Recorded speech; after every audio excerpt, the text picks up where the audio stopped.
আসসালামু আলাইকুম। কেমন আছেন সবাই? আশা করি সবাই ভালো আছেন।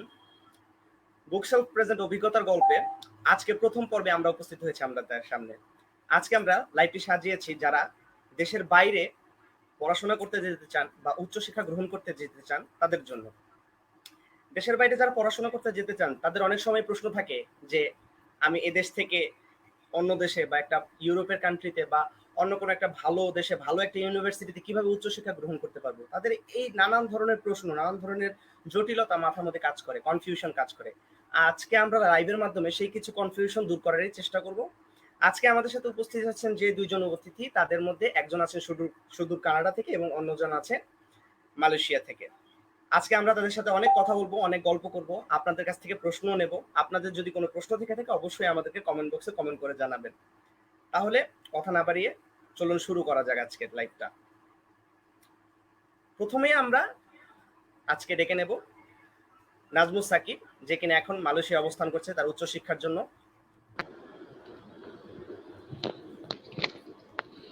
আসসালামু আলাইকুম। ওয়ালাইকুম সালাম। হ্যাঁ সাকিব, কি আসসালামু অবস্থা? আলাইকুম সবাইকে। এই তো আলহামদুলিল্লাহ। কি অবস্থা সবার?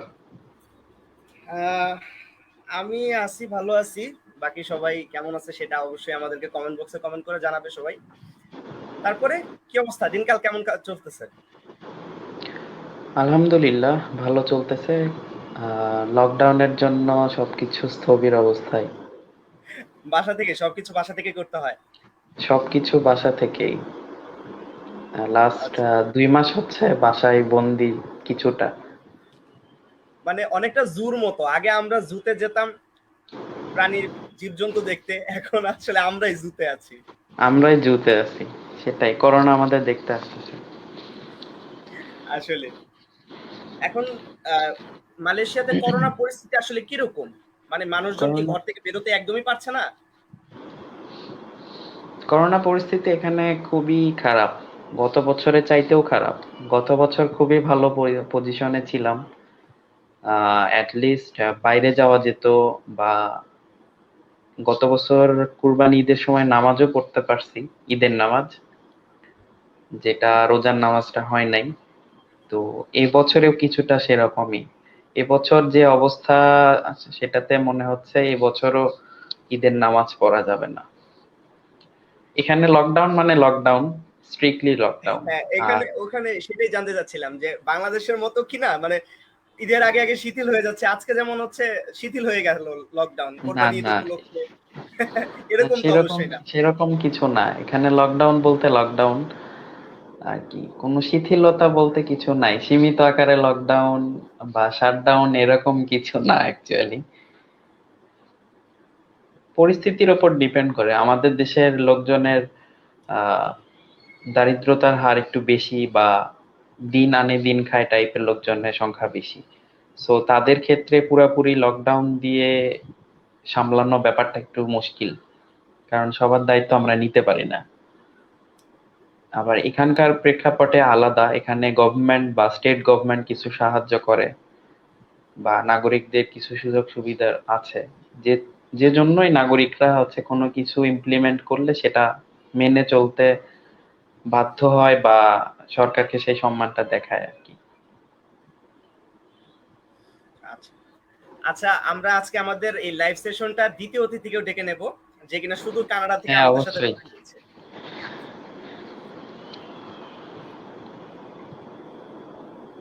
এই মেহেদি, কি অবস্থা? কি অবস্থা মেহেদি? মেহেদি অনেক টায়ার্ড। মেহেদি ও কিছু অনেক বলো। টায়ার্ড না, লাগছে। আমি একটু টায়ার্ড।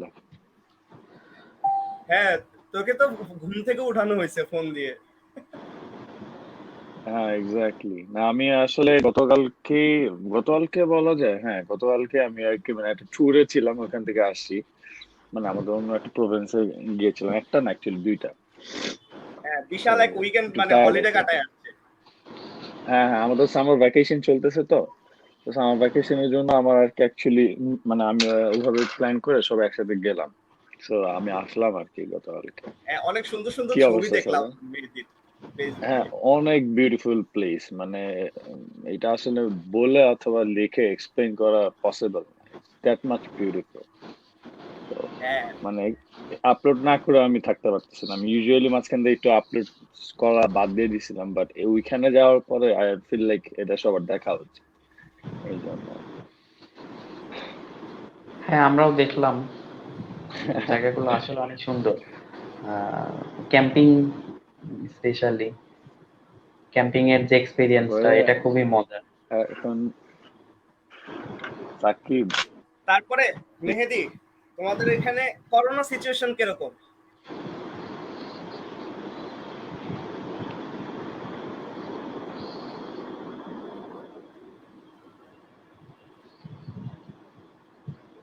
মেহেদি মনে হয় ডিসকানেক্টেড হয়ে গেছে। হ্যাঁ, কানেকশনের প্রবলেম। আচ্ছা, মেহেদি আসছো, তারপরে আমরা আবার মেহেদির কাছে ফিরে যাব। ও চলে এসেছে।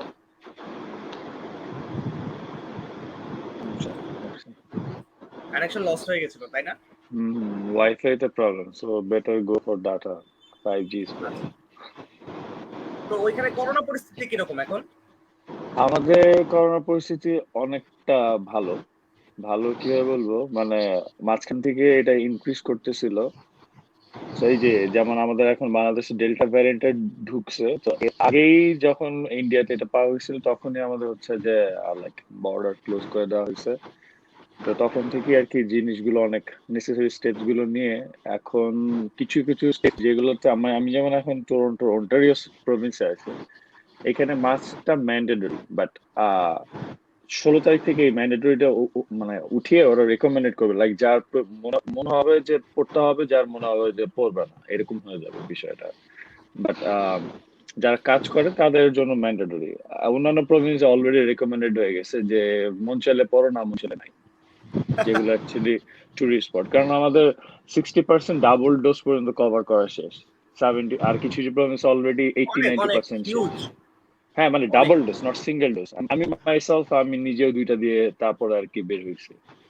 তো মানে এখানে কোন এজ রেস্ট্রিকশনস এরকম না, 18 অ্যাবাভ যাদের থাকবে তারাই আর কি তোমার একটা ডোজের পর আর একটা ডোজ দিতে লাইক 1 মান্থ ওয়েট করতে হবে। সো ডোজ মানে ভ্যাকসিনস আর অ্যাভেলেবেল, সো এটা নিয়ে প্রবলেম হচ্ছে না। ইন মানে দ্যাট কেস আলটিমেট কথা সবই হচ্ছে ঠিক। যে আমরা বাংলাদেশে যেরকম জুর মধ্যে আছি বা চিড়িয়াখানার মধ্যে আছি, লাইক ওইরকম না সিচুয়েশনটা, চিড়িয়াখানা থেকে বাইরে যেতে বাংলাদেশে পারতেছি। কেউ চিড়িয়াখানায় নাই, বাংলাদেশে কম বেশি হ্যাঁ, সবার এটা দেরি সত্যি কথা। হইতেছে। কেউ মানে থাকে না, ভেঙে বের হয়ে যায়। যখন আমাদের রেস্ট্রিকশনস থাকে এটা অ্যাকচুয়ালি থাকে, মানে বাসা থেকে বের হওয়ার মতো না। এখন তুমি আনলেস এন্ড আনটিল তুমি একটা কাজে যাইতেছো, কি বলে essential worker, in that case মানে কোনো সময় করে না। মাঝখান থেকে এতটাই স্ট্রিক্ট ছিল, তোমার ওয়ার্ক প্লেস থেকে আর কি একটা লেটার নেওয়া লাগবে যে যদি if in case cops caught you, মানে পুলিশ যদি ধরে, তুমি ওই ওই জিনিসটা দেখাবা যে yeah I am going to my work place, এইটা আমার মানে আমার কি বলে যে ওনার বা যে জব সে সেকশন হচ্ছে, সার্টিফিকেট। হ্যাঁ হ্যাঁ দিয়ে দিছে, রেকমেন্ড করে দিছে, so I can go, problem নাই। এরকমও গেছে দিন। তো ওইটাই আর কি, একটু ধৈর্য ধরে ওয়েট করতে। এখন ইটস অল অ্যাবাউট প্ল্যানিং, আসলে কাউকে দোষ দেওয়া লাভ নাই। কেউ একটু ঠিক এক ওয়েতে প্ল্যান করে, কেউ একটু আরেকটু ওয়েতে প্ল্যান করে, দ্যাটস ইট। মানে বলতে গেলে একটু শান্তিতে আছে, আমাদের থেকে একটু শান্তিতে আছে। রাইট নাও শান্তি, আগে ছিলাম না। বাংলাদেশে তো আসলে উপায় নেই, মানে বাংলাদেশের এখন সিচুয়েশন এরকম যে মানুষজন হয় না খেয়ে মারা যাচ্ছে, না হলে করোনায় মারা যাচ্ছে, সিচুয়েশন হচ্ছে এরকম। মানে আমি না যেটা সেটা দেখতেছি, অবশ্য ঠিকই, মানে ঠিক আছে, মানুষের দেখা যাচ্ছে যে শুধু করোনায় যে মারা যাচ্ছে তা না, দেখা যাচ্ছে যে মানুষ না খেতে পেয়েও মারা যাচ্ছে। এটা খুবই স্যাড, আসলে disappoint at the same time. কারণ হ্যাঁ আসলে কর্মপরিস্থিতির এখন জন্য তারা কাজ কিছু করতে পারতেছে না, করার তারা মতো নাই, খাওয়া কি কই করবো? পাবে। এক্স্যাক্টলি, কাজ করতে পারছে না, তারা খাবারের জন্য রোজগারের জন্য কই থেকে মানে সে অর্জনটা করবে। তো ওটাই এখন খারাপ লাগে জিনিসগুলো, কিছু বলার নেই স্টিল। হ্যাঁ আসলে মানে যখন অনেক অনেক নিউজ দেখি তো খুবই খারাপ লাগে, যে মনে হয় যে আসলে এমন একটা সিচুয়েশনে আছে যে আমরা কিছু চাইলেও করতে পারতেছি না। হয়তো মনের মধ্যে চিন্তা ভাবনা আসে যে কিছু একটা করি, কিছু একটা করি, কারোর জন্য কিছু একটা করি, কিন্তু দেখা যাচ্ছে যে আলটিমেটলি সেটা হয়ে ওঠে না। তো আমরা কিছু কমেন্ট আসছে সেগুলা দেখি, কে কে আছে আমাদের সাথে, তারপরে আমরা মূল লাইভ সেশনে আগে বাড়বো। খুবই খারাপ লাগে যে মনে হয় যে আসলে এমন একটা সিচুয়েশনে আছি যে আমরা এখানে কমেন্ট করছে হচ্ছে রুহি, এই ব্রাদার আসসালামু আলাইকুম। আমাদের রুহি কমেন্ট করছে। ওয়ালাইকুম আসসালাম রুহি। তারপরে এটা মনে হয় মেহেদিকে হচ্ছে মেনশন করছে যে হে আফগান নাকি সামথিং লাইক দ্যাট। আফগান এখন কানাডায়। I don't no. আচ্ছা, এখানে হচ্ছে উম্মে শাফিকা ইসলাম মিম কমেন্ট করছে ইমরান আহমেদ সৈকত ভাই হ্যালো। আচ্ছা, আরো সামনে আরো অনেক কমেন্ট আসবে, আমরা সেগুলো দেখবো। আজকে আমরা বাকি যে উদ্দেশ্যে লাইভে আসলাম সেগুলো নিয়ে একটু কথা বলি।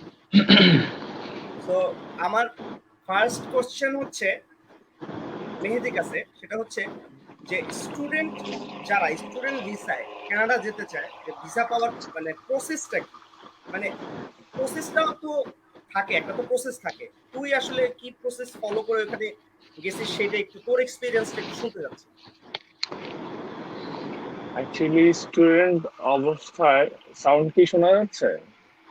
হ্যাঁ, শোনা যাচ্ছে। না, বাইরে অ্যাকচুয়ালি অনেক নয়েজ হচ্ছে, তো এই জন্য আর কি আমি জিজ্ঞেস করি। আচ্ছা, এখন ফ্যাক্ট হচ্ছে স্টুডেন্ট অবস্থায় যাওয়া খুবই ইজি। এটা জাস্ট কিছু প্ল্যান করে আগাতে হবে, দ্যাটস ইট। আমি সবাইকে বলি, অনেকে আসে না, ধরো হইলো তোমার প্রপার রিসার্চ না করে অনেকে কোয়েশ্চেন করে ভাইয়া কোথায় যাব, কি করব, কোন জায়গায় পড়বো, একটু দেখেন, একটু সাজেস্ট করেন, এটাতে হেল্প করেন। আমি what I would suggest এটা হচ্ছে যে like first do your proper research, like what you want to do. I'm an electrical engineer, at the same time আমি প্রজেক্ট ম্যানেজমেন্ট আইটির উপর একটা পোস্ট গ্রাজুয়েশন মানে করার রিজন হচ্ছে, মানে আমি আমার ফিল্ডটাকে এক্সপ্লোর করতে চাই, ম্যানেজমেন্ট, তারপর আইটি সেক্টরস গুলো। তো এটা আমি যখন ইউনিভার্সিটিতে ছিলাম তখন আমার টিচার্সরা আমাকে সাজেস্ট করছিল যে like you are good and management, তুমি মানে স্পিচেস বা অনেক কিছু এগুলো সুন্দর করতে পারো। And আমি নিজে রিয়েলাইজ করছি এই জিনিসটা যে না, আমি হ্যাঁ, অ্যাকচুয়ালি তুই তো ইঞ্জিনিয়ারিং লিটারেচার হোক। ক্লাবে ছিলি, মানে লিটারেচার ক্লাবের জিএস হ্যাঁ ছিলি। হ্যাঁ হ্যাঁ, ওইটাই আর কি, মানে লিটারেচার ক্লাব অন্যান্য সবকিছু মিলিয়ে যে তখন আর I thought like ম্যানেজমেন্ট যেহেতু ভালো, so why not go for something, do something in management at the same time IT or engineering. তখন না আমি আর কি সার্চ করছিলাম যে আমার এই সেক্টরের সাথে কোথায় কি ভালো একটা মানে স্কুলিং পাওয়া যায়, সো এট দ্যাট আমি একটা সার্টিফিকেশন অ্যাচিভ করতে পারলে বেটার। ওগুলো একটা একটা করে দেখলাম। তো আমি জার্মানি দেখেছি ওইদিকে, তারপর হচ্ছে UK, USA, Canada, so Australia, এই 5টা জায়গা প্রায়োরিটি না পড়ে। তো এখন then on I find out that Canada কিছু এক্সপেন্সেস আমার দেওয়া লাগবে, স্টিল কিছু না, ভালো একটা এক্সপেন্সেস দেওয়া লাগবে, বাট লাইফস্টাইল এবং হচ্ছে যে তুমি একটা জায়গায় যাবা, তোমার যদি ওই জায়গাটা ভালো লাগে তুমি ওখানে থাকতে চাবা। এখন ইন রিটার্ন তুমি যদি চলে আসতে হয়, তখন এটা একটা একটা লং টার্ম পরে যে একটা মিসম্যানেজমেন্ট ক্রিয়েট হবে, যে না তুমি এইখানে এটা করতে যা মন খারাপ থাকবে, আমি ব্যাক করে এটা করতে আসবো বা এটা করবো। মানে গোলটা আমি ফিক্সড তখন করা দেখলাম, দরকার আগে। হ্যাঁ, গোলটা ফিক্স করা দরকার যে আমি যদি যাই, ইফ ইন কেস আমি আমি যেখানে কি চাই? একেবারে পার্মানেন্ট, আমি কি চাই এবং পার্মানেন্টলি থাকতে চাই, আমি আমার কিভাবে লাইফটাকে ওভাবে গুছিয়ে নিতে হবে। তো আমি ওইগুলো সবকিছু চিন্তা ভাবনা করেই পরে দেখি যে Canada is the like best among all of this thing. আর এখানে আমি একটা সাবজেক্ট পাইছি যেটা আমার মনে হচ্ছে যে এটাতে আমি অ্যাটলিস্ট কিছু একটা করার চেষ্টা করতে পারি। আর দেন অন কি করতে হবে, তোমার ওখানে কিছু মানে প্রত্যেকটা ইউনিভার্সিটি, স্কুল, কলেজ যা বলো সবকিছুর ওয়েবসাইটে রিকোয়ারমেন্ট দেওয়া থাকে, সেটা আমাদের স্টুডেন্টরা কেউ খেয়াল করে না যে রিকোয়ারমেন্টসে কি কি দেওয়া আছে, যে এটা এটা এটা এটা তো ওয়েবসাইট পাওয়া পর্যন্ত যায়। চেক এক্স্যাক্টলি, করে না তারা কেউ, আগে কেউ শুনতে চায় যে ওয়েবসাইটই আমি চেক করে না। কোথায় কোথায় কি, তারা ওয়েবসাইটই চেক করে না। Go through the website first. আমি মাঝে মাঝে পিস্ট অফ হই, আমার জুনিয়ররা কেউ যদি জিজ্ঞেস করে একটু পিস্ট অফ হওয়ার রিজন এইটা, তুমি প্রপারলি জিনিসগুলো গুগল করো নাই। গুগল হ্যাজ এভরিথিং, তুমি কোথায় পড়বা, কি খাবা, পড়বা, তোমার জামা কাপড় থেকে শুরু করে each and everything you will get in Google. তো তোমার তোমার একজন মানুষকে জিজ্ঞেস করবে সেটাই, যেটা তো গুগলে তোমার নাই, বা তুমি যেটা তুমি ফিল করছো না, এটা ভাইয়ার এক্সপিরিয়েন্স থেকে আমি জানতে পারি। তো ওইটাই আর কি। তো এখন আমি ওয়েবসাইটে দেখলাম যে এই রিকোয়ারমেন্টস, হ্যাঁ আমার এটা ফুলফিল করতেছে। ওরা স্কলারশিপস এর ব্যাপারে কিছু মানে না বললে, ওদের একাডেমিক অ্যাডভাইজার একটা ওয়েবসাইটে একটা পোর্টাল থাকে, you have to go and email them যে তোমাকে ওদেরকে ইমেল করতে হবে যে লাইক আমি এখানে পড়তে চাচ্ছি, আপনাদের কোনো স্কলারশিপ আছে, they will email you back. তারা কিন্তু রিপ্লাই করে। ইটস নট লাইক তুমি একটা ইমেল করছো, তারা যুগ যুগ ধরে রেখে দিছে, পরেই করবে না। বাংলাদেশে আফটার যেটা ওয়ান হয় তাকে আবার আসলে ফোন এটা করে সবচেয়ে বলতে বড় হয়। সমস্যা হয়, আমরা ও চিন্তা করি যে আমি এখানে মেইল করব, আমাকে রিপ্লাই দিবে কি দিবে না, মানে এক্স্যাক্টলি। না না, আমি ওইটার জন্য অ্যাভেলেবেল কিনা বা আমার ওটা ক্যালিবার আছে কিনা, এটা কনফিউশন থাকে সবার মনের মধ্যে। হ্যাঁ হ্যাঁ হ্যাঁ, আমি আমি অনেক ইউনিভার্সিটিতে আমি আমি জানি ওটাতে মানে রিকোয়ারমেন্টস বা ওই সাবজেক্টটা আমার জন্য পারফেক্ট না, তাও আমি ইমেল করছি, এরকমও আছে। দে রিপ্লাই মি আচ্ছা ব্যাক যে তুমি এই সাবজেক্টটা না নিয়ে তুমি এই সাবজেক্টে নিতে পারো, এই সাজেশন পর্যন্ত তারা দেয়। ঠিক আছে, তো আচ্ছা আচ্ছা। এটা তো ইজি জিনিস, ইটস নট দ্যাট হার্ড। তারপর ভিসার জন্য কি লাগে? ভিসার জন্য কিছুই লাগে না। ওখানে কিছু পেপার টেপার এগুলো তো তোমার হচ্ছে যে ব্যাংক স্টেটমেন্ট এন্ড এভরিথিং সবকিছুই কিন্তু তোমার হচ্ছে সার্চ করলে পাবা। আর এটা ছাড়া আরো ইন্টারেস্টিং আর ইজি ওয়েটা আমি বলি, কিছু কিছু আমাদের এফবি গ্রুপ আছে, আমাদের কানাডিয়ান বাংলাদেশি গ্রুপস আর অনেক ফেসবুক কিছু। Group. Just Facebook group, just go and randomly put some questions, কেউ না কেউ তোমার অ্যান্সার দিবে। ওই গ্রুপের অ্যান্সার দিবেই, মানুষগুলো কিন্তু হ্যাঁ। ভালো, কেউ না। আর যদি ডেফিনেটলি নাও আনসার দেয়, পাবে। go through those, there are so many questions, তোমার কোয়েশ্চেনের সাথে কয়েকটা কোয়েশ্চেন মিলবেই ভাই। তুমি জাস্ট যাও, ওই কোয়েশ্চেন হ্যাঁ, গুলো এটা দেখো, এটা অ্যান্সার একদমই গুলো সত্যি দেখো। কথা, এটা একদমই সত্যি কথা। It's that easy. এখানে আসলে করার কিছু নাই, দ্যাটস ইজি, এইটাই। অনেকে আছে যে ফান্ডিং খুঁজে, গো টু দ্য প্রফেসর, ওখানে তুমি কোন সাবজেক্ট পড়বা, ওই প্রফেসর আমি বলতেছি না তার বাসা যাইতে, আমি বলতেছি ওই ইমেলটা যাইতে। ইমেলটা যে মেইল তাকে করো। ইমেল করো। তোমার পেপারস থাকলে তুমি পেপারস লেখো যে আমি এই পেপারে এইগুলো এগুলো প্রিন্ট আউট করছি। ইফ ইন কেস যদি তুমি ওই পেপারটাও দেখতে চাও, লিঙ্কটা পেস্ট করো, অথবা তাকে বলো যে হ্যাঁ তুই যদি দেখতে চাও তাহলে আমাকে জানো, আমি তোমাকে ওই পেপারটা পাঠাচ্ছি। That's it. তারপরে এইভাবে করে সবাই ইজিলি তোমার হচ্ছে স্কলারশিপ বলো, যেটাই বলো, everything is easy, quite easy, not that hard. Yeah. এভাবে আমি এটাই আর কি, জাস্ট এখন নর্মাল আমি জিনিসটা একটা দিতে একটা হবে। জিনিস অ্যাড করতে চাই, মানে আমি বেশ কিছুদিন যাবত, অনেক দিন যাবত এই জিনিসটা খেয়াল করতেছি। সেটা হুম। হচ্ছে যে আমাকে বেশ কয়েকজন আছে, মানে আমাদের যারা জুনিয়র, তারা আমাকে অনেকে দেখা যায় যে অল্প কিছু সংখ্যক, সবাই না, কিছু সংখ্যক আমাকে মেসেজ দেয় যে এটা এই ইউনিভার্সিটিটা কিরকম, বা এটার কস্ট কিরকম, বা এটার কিরকম।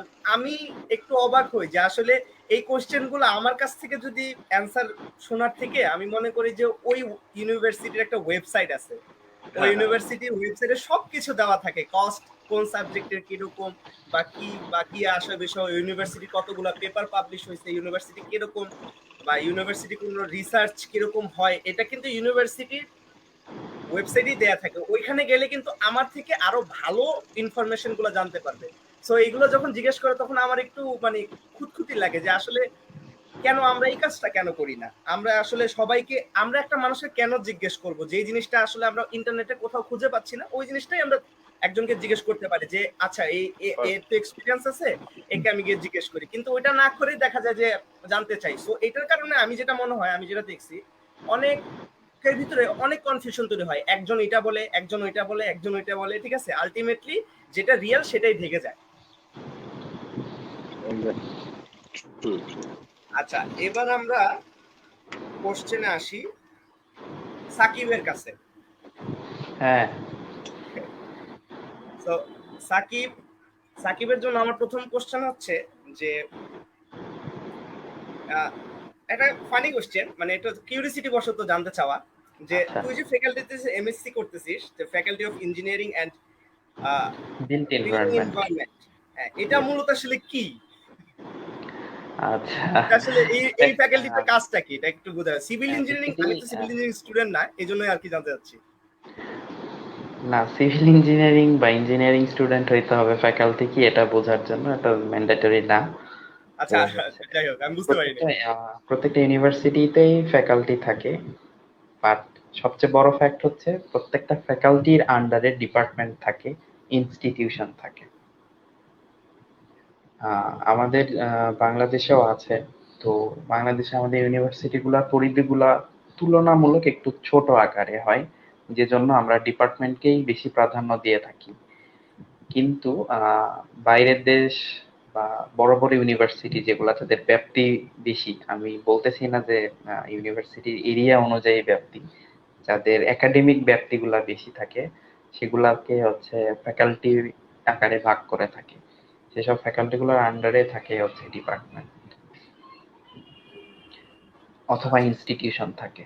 সো এইভাবেই পরিচালনা হয় আমাদের ইউনিভার্সিটির ক্ষেত্রে। যে প্রেক্ষাপটটা সেটা আমাদের শুধু ইঞ্জিনিয়ারিং ফ্যাকাল্টি যারা তাদের বা হচ্ছে ইঞ্জিনিয়ারিং ডিপার্টমেন্ট গুলা সব এই ইঞ্জিনিয়ারিং ফ্যাকাল্টির আন্ডারে থাকে, বা ইঞ্জিনিয়ারিং রিলেটেড যে ইনস্টিটিউশন গুলা সেগুলাও এই ফ্যাকাল্টির আন্ডারে থাকে এরকম। বুঝতে পারলাম আমি, আমার এখন মানে পুরোপুরি ক্লিয়ার হয়েছে কনসেপ্টটা। আমাদের বাওয়েটের একটা ছোট্ট উদাহরণ দিতে পারি। আমাদের যেরকম সিভিল ইঞ্জিনিয়ারিং ডিপার্টমেন্ট যেটা, সেটা faculty of civil engineer, civil and environmental engineering. যদি এনভায়রনমেন্টাল রিলেটেড কোনো ডিপার্টমেন্ট হয় সেটা ওই ফ্যাকাল্টির আন্ডারে থাকবে।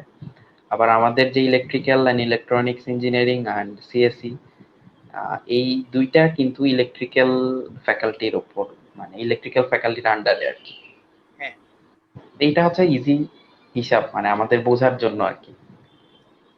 আচ্ছা ঠিক আছে, থ্যাংক ইউ সাকিব। আচ্ছা, সাকিবের কাছে আমার একটা আরেকটা কোশ্চেন আছে, সেটা হচ্ছে যে হ্যাঁ, তোর যে মালয়েশিয়াতে যে ইউনিভার্সিটিতে রিসার্চ ফ্যাকাল্টি হিসেবে যে তুই আছিস, ওখানে যে এমএসসি করতেছিস আবার রিসার্চ ফ্যাকাল্টি হিসেবে আছিস, আর হ্যাঁ, রিসার্চ অ্যাসিস্ট্যান্ট যেটা, সো হ্যাঁ।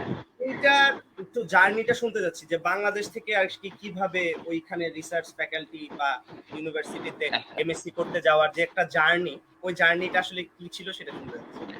আহ, শুধু as a research assistant faculty member এইটার জার্নিটা আলাদা, আবার আমার এখানে এমএসসি করতে আসার জার্নিটা আলাদা।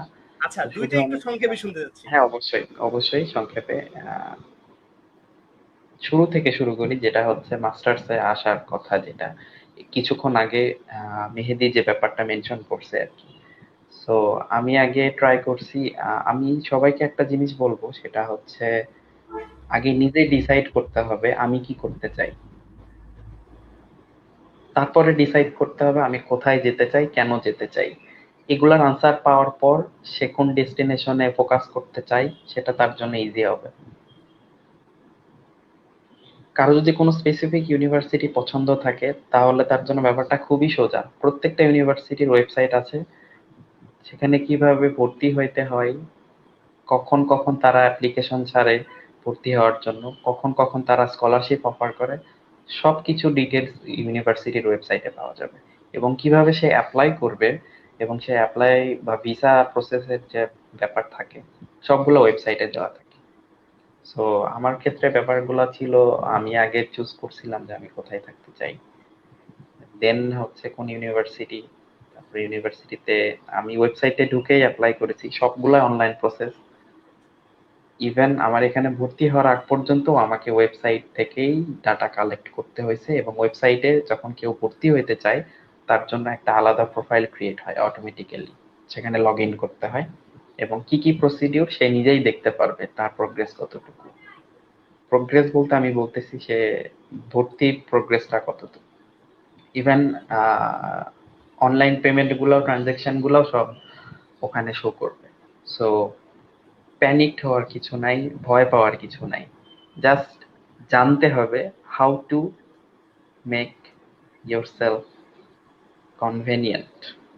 আরেকটা বিষয় সেটা হচ্ছে গুগল কিভাবে করতে হয়, এটাও মনে হ্যাঁ, হয় এটা সবার অনেক একটু বড় জানা একটা উচিত। বিষয়, এটা অনেক বড় একটা বিষয়। সো সেখান থেকেই আমি চুজ করছিলাম হচ্ছে সিভিল ইঞ্জিনিয়ারিং। আর ইভেন আমি কোন সুপারভাইজারের আন্ডারে থাকতে চাই বা কোন কোন টিচারের আন্ডারে বা ওই ফ্যাকাল্টিতে কোন কোন কোন টিচার আছে সবার একটা প্রোফাইল দেয়া থাকে। সো যাকে পছন্দ বা যার প্রোফাইল দেখে পছন্দ, সরাসরি তার প্রোফাইল চেক করা যায়, এবং তার সাথে যদি আমার নিজের রিসার্চ ব্যাকগ্রাউন্ডটা মিলে যায় তাহলে তো খুবই ভালো। ওখানে কেউ রিকমেন্ড করে দেয় না তুমি এই টিচারের কাছে যাও, ওই টিচারের কাছে যাও, বা তোমার সুপারভাইজার এ হবে। তুমি নিজেই ডিসাইড করতে পারবা, আপনি নিজেই ডিসাইড করতে পারবেন কার আন্ডারে আপনি যেতে চান। ব্যাপারটা হচ্ছে এরকম। আর রিসার্চ অ্যাসিস্ট্যান্ট ফ্যাকাল্টি যেটা, সেটা এখানে আসার পর হয়েছে, আমি এসেই যে পাইছি এরকম না। আমার সুপারভাইজার হচ্ছে আমাকে রিকমেন্ড করছিল, দেন ফ্যাকাল্টি থেকে অ্যাপ্রুভ হয়েছে আর কি। সো রিসার্চ ফ্যাকাল্টিতে অ্যাড হওয়ার জন্য it's totally depend on supervisor. Definitely নিজেকে কাজ করতে হবে। সো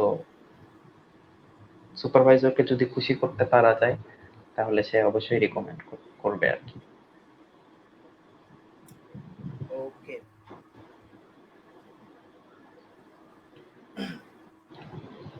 আচ্ছা, এরপরে কোশ্চেনটা হচ্ছে মেহেদির জন্য, সেটা হচ্ছে যে how did you take IELTS preparation? কানাডাতে তো জন্য তো আইএলটিএস লাগে।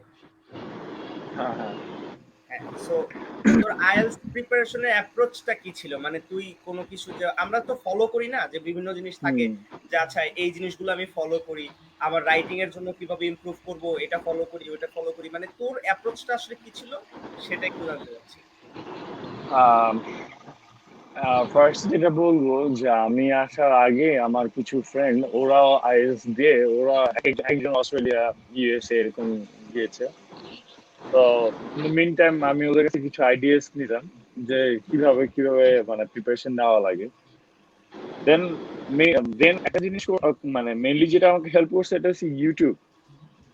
মানে আমি ইউটিউবে গেছি, যাওয়ার পরে IELTS writing test, IELTS speaking test, IELTS reading test এরকম গুগল মানে আই মিন ইউটিউবে করার পরে ওদের অনেকগুলো মানে ইয়া থাকে, অনেক লিঙ্ক থাকে। তো এখান থেকে আমি সাজেশন B2, আসে। আইএলটিএস লিজ, তারপর আইএলটিএস ক্যামব্রিজ এর কোয়েশ্চেন্স গুলো দেওয়া থাকে। আইএলটিএস ক্যামব্রিজ ধরো ভলিউম 10, 12, 9, 10।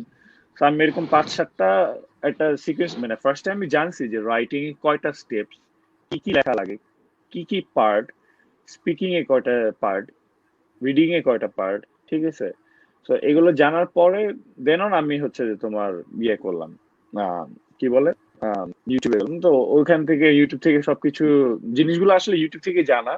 দেন আমি একটা মক টেস্টের জন্য, স্পেশালি অনেকে আছে যারা তোমার কোচিং এ যে ক্লাসেস করে, তারপর হচ্ছে দেন মক টেস্ট দেয়। তো আমার কোচিং এর ইয়ে ছিল মানে মেন্টরস এর একটা ইয়ে ছিল, বাট আমি ওখানে করে কিন্তু মক টেস্টের জন্য আমি মেনলি করছি। মক টেস্ট মানে হচ্ছে ওই যেটাই আইএলটিএস যেটা এক্সামিনেশন আসে সেটার জন্য নিজেকে ইভ্যালুয়েশন করে একটা টেস্ট, প্রি টেস্ট বলো বলো আর যেটা বলা যায় ওটা আমরা মক টেস্ট বলি। ওই প্রি টেস্টটা দিয়ে then you get to know যে তুমি কতটুকু বেটার করছো। ওখানে তো মার্কস একটু কম দেওয়া হয়, বাট দেন অন তুমি তাও জানবে। ধরো খুব বেশি না, তুমি হচ্ছে ওইখানে 7 পাইছো, সো উইচ মিনস তুমি আইএলটিএস এর মেইন এক্সাম 7.5 পেতে পারো। 0.5 এর একটা ডিফারেন্স করে ওরা মার্কস কম দিয়ে জিনিসটাকে ইভ্যালুয়েট করে যে না, যে সে যেন নিজের কনফিডেন্স লেভেলটা বাড়ায়। সো লাইক দ্যাট আমি মক টেস্ট গুলো দিছি। তো মক টেস্ট গুলো হচ্ছে লাইক কত, খুব বেশিও না, কয়েকটা মক টেস্ট দেওয়ার পর আই গট টু নো যে না এইটার এক্সামিনেশন এবার টাইম ম্যানেজমেন্টটা খুবই ইম্পর্টেন্ট আছে। মানে আমি যেটা বলবো, যেমন রিডিং একটা, রাইটিং এ এনাফ টাইম আছে, বাট রিডিং পার্টটায় একটা প্রবলেম হয়, এটা হচ্ছে টাইম ম্যানেজমেন্ট করা। এখানে 3টা পার্ট মানে ডিভাইড করা হয়। আমরা ম্যাক্সিমাম সবসময় ফার্স্ট পার্টে বেশি ইম্পর্টেন্স দিয়ে ফেলি। সো সেকেন্ড আর থার্ডে যে পরে আমাদের খুব তাড়াহুড়ো এবং টান লাগে যে কেন মানে শেষ করতে হবে শেষ করতে হবে। So, এই শেষ করতে হবে এই জিনিসটার জন্য আমাদের মিস্টেক্স গুলো বেশি হয় থার্ড পার্টে যে। সো এটাকে করতে হবে কি মানে একটা টাইমে ডিভাইড করে নিতে হয়। তো এইগুলো আমি নিজে নিজে কিছু নিজের কিছু স্ট্র্যাটেজি ফলো করছি। তাছাড়া অনেকের ইউটিউবে সাজেশন এগুলো দেখছি, নোট ডাউন করে নিজে একটা খাতা বানাইছিলাম। তো ওখান থেকে দেখে দেখে জিনিসগুলো প্রিপেয়ার করে দেন অন লাইক আইএলটিএস এর জন্য বসলাম। খুব বেশি দিনের টাইম ছিল না, কারণ আমার হচ্ছে আসার কথা ছিল 2019 এর দিকে, মানে 19 এর লাস্ট টাইম এক্সামটা দেওয়ার কথা ছিল। তো এই এইটা সেটা পেপারস ম্যানেজ করতে করতে অনেক টাইম লেগে গেছে, ঠিক আছে। দেন অন 20তে যে আমি করলাম তোমার প্রিপারেশন, মানে 20 না 19 এক্সামটা দিয়ে দিছি। তারপরে তো কোভিড আসলো, কোভিড হ্যাপেন্স, এভরিথিং চেঞ্জড, মানে লাইফটা চেঞ্জ। বিষয়টা হলো এরকম। তো এটাই মানে এখন যদি ইন ডিটেলস আইএলটিএস এর ব্যাপারে যদি বলতে চাই, এটা জন্য আরেকটা সেশন ক্রিয়েট করা লাগবে। অনেক অনেক ইন ডেপথ ব্যাপার আছে, পার্ট পার্ট ডেফিনেটলি। ওয়াইজ। তারপর কারণ এটা এখন এইভাবে করে মানে যতটুকু বলার ততটুকু বললাম। এখন ইন ডেপথে হ্যাঁ, বলতে গেলে ঠিক আরেকটা আছে। 1 ঘন্টা মিনিট, এক ওকে, ঘন্টা অনেক না 2 অনেক ঘন্টাও বড় লাগতে একটা পারে। বড় একটা বিষয়, হ্যাঁ, অনেক বড় একটা অনেক জিনিস অনেক লাগবে। কিছু আছে এটার মধ্যে। বাট আমি যেটা সাজেস্ট করবো সবাই ফার্স্টে নিজে একটু আইডিয়া নেক ইউটিউবে যে এই জিনিসটা এরকম, এখানে এই কয়টা পার্ট থাকে, ঠিক আছে।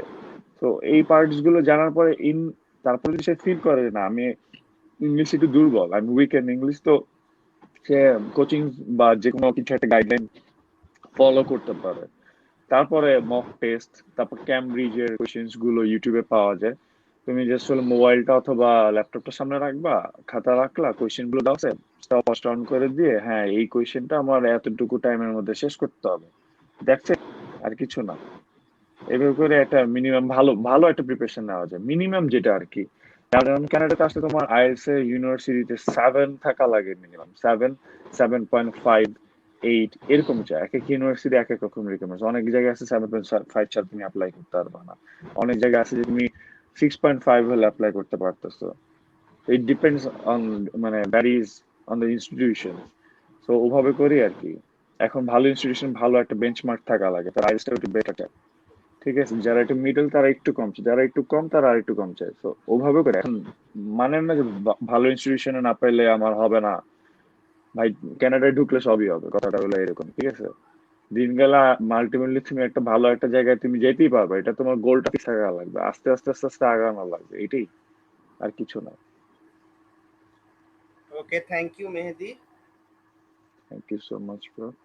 এখানে এবার আসি সাকিবের কাছে। সাকিব, হ্যাঁ, মালয়েশিয়াতে তুই আছিস এখন মোটমাট, মানে বাংলাদেশ থেকে মালয়েশিয়া গেছিস, এখন মালয়েশিয়াতে কতদিন হয়েছে টোটাল? 1 বছর 1.5 বছর। হয়েছে? 1.5 বছর? হ্যাঁ, দেড় ব- ক্লোজ 1.5 বছর হয়ে গেছে? 1.5 ইয়ার। সময়, এখনো করোনার হয় মধ্যে নাই, সময় কিভাবে কাছাকাছি। চলে গেছে বুঝতেই পারিনি, হ্যাঁ, একদমই বুঝতে পারিনি, সেটাই। কিভাবে কোন দিক থেকে কি হলো কিচ্ছু বুঝিনি। দৌড়াচ্ছি, আমরা সবাই দৌড়াচ্ছি যার যার মতো। সেটাই। মানে সময় কোন দিক দিয়ে পার হয়ে যাচ্ছে আমরা কিছুই টের পাচ্ছি না। আসলে মানে যে যার মতো ব্যস্ত আছি। দেখা যাচ্ছে যে আজকে যেমন হচ্ছে টাইম টাইম মিলানো যে আমার জন্য কি পরিমাণে কষ্টের বিষয় ছিল। ও ও আছে আমাদের থেকে 12 ঘন্টা 10 ঘন্টা পিছনে। হ্যাঁ, পিছনে না, মেহেদি আমার, পেছনে তো। হ্যাঁ হ্যাঁ হ্যাঁ, হ্যাঁ 12 ঘন্টা, পেছনে। অ্যাকচুয়ালি 12 না, এখন 14 ঘন্টা হয়ে যাবে। এখন তুই আবার আমার থেকে মানে বাংলাদেশ থেকে 2 2 ঘন্টা ঘন্টা আগায়, ফাস্ট। মানে হ্যাঁ, অনেক টাফ ছিল। মানে তারপরেও মানে পুল অফ করতে আমি সক্ষম হয়েছি। এটা আমার ক্রেডিটের থেকেও মেহেদি আর তোর ক্রেডিট বেশি, তোরা অনেক কষ্ট করে আর কি লাইভে আসছিস, সেই জন্য অনেক ধন্যবাদ, উইকডেতে অসংখ্য একটু ধন্যবাদ। ডিফিকাল্ট আমাদের জন্য। হ্যাঁ যাই হোক, আসলে, হ্যাঁ আসলে অনেক চেষ্টা করছি ডিফিকাল্ট আর কি। ব্যস্ততা। না, মানে একটা সময় চিন্তা করতাম যে, একটা সময় মানে মাঝে মধ্যে মনে হতো যে মানে দেখতাম যারা অনেক সিনিয়র ভাই আছে বলে খুব ব্যস্ত খুব ব্যস্ত, সময় নেই হাতে। আমি চিন্তা করতাম যে আসলে কি এত ব্যস্ত নাকি, মানে কি বলে এগুলা। তা এখন মনে হয় যে না, আসলে সত্যি ব্যস্ততা অনেক বেশি, অনেক বেশি সময় কোন দিক দিয়ে চলে যায় কিছুই টের পাওয়া যায় না। কিছুই টের পাওয়া যায় না। সো যেটা জিজ্ঞেস করে যাচ্ছিলাম যে মালয়েশিয়াতে যে এতদিন যাবত আছিস, মালয়েশিয়া সম্পর্কে তোর মনোভাব কি, মানে কেমন আসলে জায়গাটা? আচ্ছা, আহ, ঠিক আছে, সমস্যা নাই। 1.5 বছর হলো আছি। এমনটাও না যে খুব বেশি অ্যাটাচমেন্ট ছিল সবার সাথে, কারণ আমি এখানে আসার পরপরই লকডাউন পাইছি। আমি আসছি মার্চের 1 তারিখ, আর এখানে লকডাউন শুরু হয়েছে মার্চের 17 তারিখ। তো এর মধ্যে ভর্তি, তারপর আদার্স বিষয়গুলা কমপ্লিট করতে করতে আমার লকডাউন শুরু হয়েছে আর কি। তবুও যতটুকু পাইছি খুবই ফ্রেন্ডলি সবাই। আর মালয়েশিয়া চুজ করার আমার যে রিজন, সবচেয়ে ভাইটাল রিজনটা হচ্ছে এখানকার কমিউনিটিটা মুসলিম কমিউনিটি। লাইক আমরা যেরকম কমিউনিটি থেকে গ্রো আপ হইছি, বা আমাদের যেরকম মুসলিম কালচার, ইসলামিক কালচার যেটা, সেটা এখানে খুব ভালোভাবে মেনটেন করা হয়। আর হালাল ফুডের অ্যাভেলেবিলিটি 100%। যে কোনো জায়গায় গেলে অ্যাটলিস্ট এই চিন্তা করতে হয় না আমি কি খাচ্ছি বা এই জিনিসটা হালাল হবে কিনা। এটা আমার জন্য ভাইটাল একটা ডিসিশন ছিল মালয়েশিয়াতে আসার জন্য। আর আরেকটা ব্যাপার, এখানকার ওয়েদারটা কাছাকাছি বাংলাদেশের মতো, সো অ্যাডাপ্ট করতে সেরকম প্রবলেম হয় নাই। আর মালে সবাই অনেক ফ্রেন্ডলি, স্পেশালি সুপারভাইজার, তারপর আমার ইউনিভার্সিটির যারা ল্যাব অ্যাসিস্ট্যান্ট থেকে শুরু করে স্টাফ সবাই খুবই ফ্রেন্ডলি।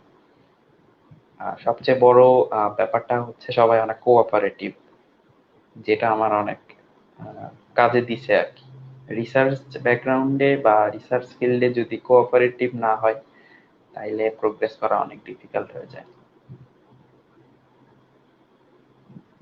হ্যাঁ, এই এই ফিল্ডে আসলে মানে কোঅপারেটিভ হওয়াটা খুবই জরুরি। হ্যাঁ, একা আসলে আমি মনে করি যে একা আসলে পৃথিবীতে কোনো কাজই করা সম্ভব না, মানে যত ভালোই হোক না কোনো, একা কোনো কিছুই করা সম্ভব না। যেমন আজকের লাইভটা ইম্পসিবল। দেখা যাচ্ছে যে হয়তোবা আজকে আমি কথা বলতেছি তোদের সাথে, কিন্তু এই লাইভটা করার পিছনে বা এই লাইভটাতে পুরোপুরি সম্পূর্ণ এখন যে সিচুয়েশন আছে, যারা কাজ করছে, আমি একা না, অনেক মানুষ আছে, ঠিক আছে? তো আমার কাছে যেটা মনে হয় যে কোনো কাজই একা করা সম্ভব না। সো কেউ যদি মনে না, করো যে এই কাজটা আমি একা একা করব, এটা আসলে সম্ভব না, এটা ভুল ধারণা। সেটাই। আমাদের নিজে সবারই সারা করব যতটুকুই করা যায় নিজে, সেটা শুধু নিজের জন্য। হ্যাঁ, শুধুমাত্র নিজের জন্য। সো আমরা কিছু কমেন্ট দেখি। হ্যাঁ, অবশ্যই।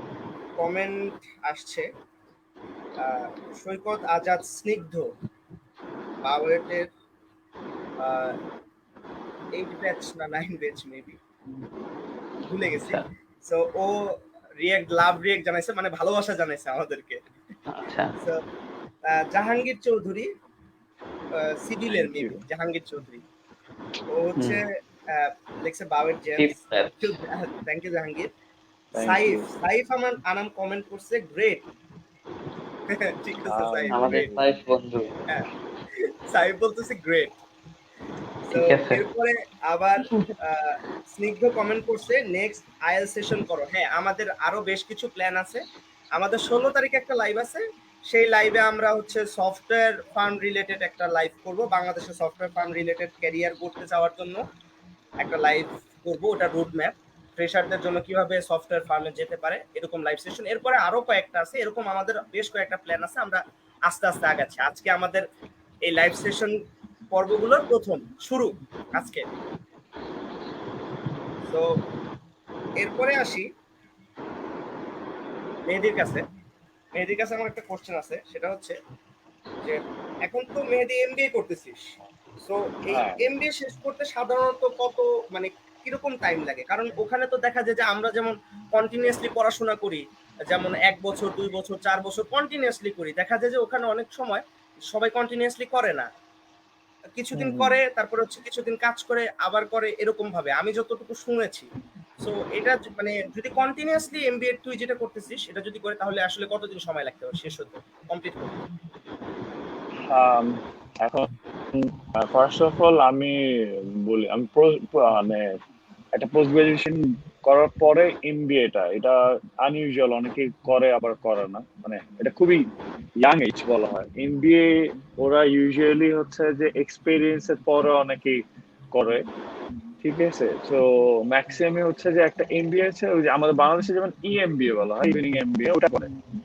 আমি জেনারেল এমবিএটা করতেছি, মানে অ্যাজ এ স্টুডেন্ট আমি শেষ করছি, মানে আমার একটা গ্রাজুয়েশন ট্রিপল এ, যেটা ব্যাচেলার শেষ, পোস্ট গ্রাজুয়েশন একটা শেষ, এখন এমবিএ। তো একটু আনইউজুয়াল হলো জিনিসটা হচ্ছে একটা class point. So in that case, এই যে যেটা বললো যে যে কাজের বিষয়টা, উইকে তো 7টা দিন, তাই না? 7টা দিনের মধ্যে হচ্ছে ক্লাস তো আর 7 দিন থাকবে না, তো ক্লাস থাকে আমার ধরো হলো 3 দিন, এখন 4 দিন হয়েছে, তো আমি এটাকে 3 দিন করব। এখন ওই 3 দিনের মধ্যে 3 দিন আর 3টা দিন কাজ পার্ট টাইম, স্টুডেন্ট থাকলেই part time, which is 20 hours. ঠিক আছে, উইকে তুমি পারমিট পাবা, এখানে একটা সিন নাম্বার দেওয়া, সোশ্যাল ইন্স্যুরেন্স নাম্বার, সেখানে তুমি কি কাজ করতেছো ওগুলো পয়েন্টস বা অনেক কিছু অ্যাড হয় প্রত্যেকটা জিনিস। অফিসিয়াল ব্রেকে আমি ফুল টাইম করছিলাম একটা, জাস্ট ফর 1 মান্থ, এই যে ট্যুরের জন্য। আর হচ্ছে এই যে এখন যেমন পার্ট টাইম আবার চলে যাচ্ছি, এই পার্ট টাইমটা আবার উইকে 3 দিন অথবা 4 দিন। ঠিক আছে, আমি চাই একটা উইকেন্ড একটা দিন অফ রাখতে, মানে লাইক নিজেকে সময় দেওয়ার জন্য, গ্রোসারিজ থাকে, তারপরে লন্ড্রি, সো মেনি থিংস। তো 3টা দিনের সাথে 3টা দিন কাজ করলে, অথবা 3টে দিনের কাজের সাথে আরো ওরকম করে ওইভাবে জিনিসটাকে অ্যাডজাস্ট করে নিলে কাজটা করা যায়। তো এমবিএ এর সিস্টেমটা অ্যাজ ইউজুয়ালি বাংলাদেশের মতো অনেকটা, যে ক্লাসেস থাকবে 3 ঘন্টা 4 ঘন্টা। ঠিক আছে, এখন তো অনলাইন, অক্টোবরে মোস্ট প্রবাবলি ইন পার্সন হয়ে যাবে, 50-50 করে রেশিও করবে, যে 50% ক্লাস করবে অন সাইট, 50% ক্লাস করবে অনলাইন, এইভাবে করে। ঠিক আছে, ব্লেন্ডেড মেথড বলা হয় কানাডাতে এটা। তো ওইটাই আর কি। এখন এমবিএ এর জন্য ক্লাস স্টার্ট হয়ে গেছে, তো ক্লাস করতেছি, সাথে in the mean time side by side আমরা পার্ট টাইমে, আমি আর কি পার্ট টাইমে করতে পারতেছি, তো পার্ট টাইমটা ওভাবেই করতেছি। আমাদের রেস্ট্রিকশন যেহেতু একটু লো ডাউন করছে, সো ওই ওই হিসাবে এখন আর খুব একটা প্রবলেম হয় না জিনিসগুলো নিয়ে, ঠিক আছে, এটাই আর কি। আর এমবিএ, জেনারেল এমবিএ থাকে, আবার কিছু কিছু এমবিএ থাকে তোমার স্পেশালাইজ ফিল্ড, যেমন মার্কেটিং করতে চাইলে ফাইন্যান্সের উপরে, অ্যাকাউন্টিং এর উপরে, একটা হচ্ছে জেনারেল সবকিছুর উপরে স্পেশালাইজড জানতে যেটা। চায়। হ্যাঁ হ্যাঁ, এটাই। ওকে, এবার আসি একটু আহ, সাকিবের কাছে। হ্যাঁ, অবশ্যই। আচ্ছা, সাকিবের কাছে আমার এখনকার কোশ্চেন হচ্ছে যে মালয়েশিয়াতে যারা বাইরে থেকে পড়তে যায় বা কোনো জবের জন্য যায়, তাদের আসলে ওখানে থাকা লিভিং কস্ট, মানে লিভিং কস্টটা কিরকম ওখানে? কস্ট। আচ্ছা, এখানে লিভিং কস্টের যে ব্যাপারটা সেটা ডিপেন্ড করে, পার্সন টু পার্সন ভ্যারি করে আমার কাছে যেটা মনে হয়। কারো লিভিং কস্ট একটু বেশি হয় বা হুম। কারো একটু কম হয়, সেটা ফ্যাক্ট না। ফ্যাক্ট হচ্ছে বেসিক যেগুলো নিডস আমাদের, থাকা, খাওয়া বা পড়াশোনা তো বাদ দিলাম, থাকা খাওয়ার ব্যাপারটা একটু বেশি ম্যান্ডেটরি সবার জন্য। সো এখানে লিভিং কস্টটা তুলনামূলক অনেক কম।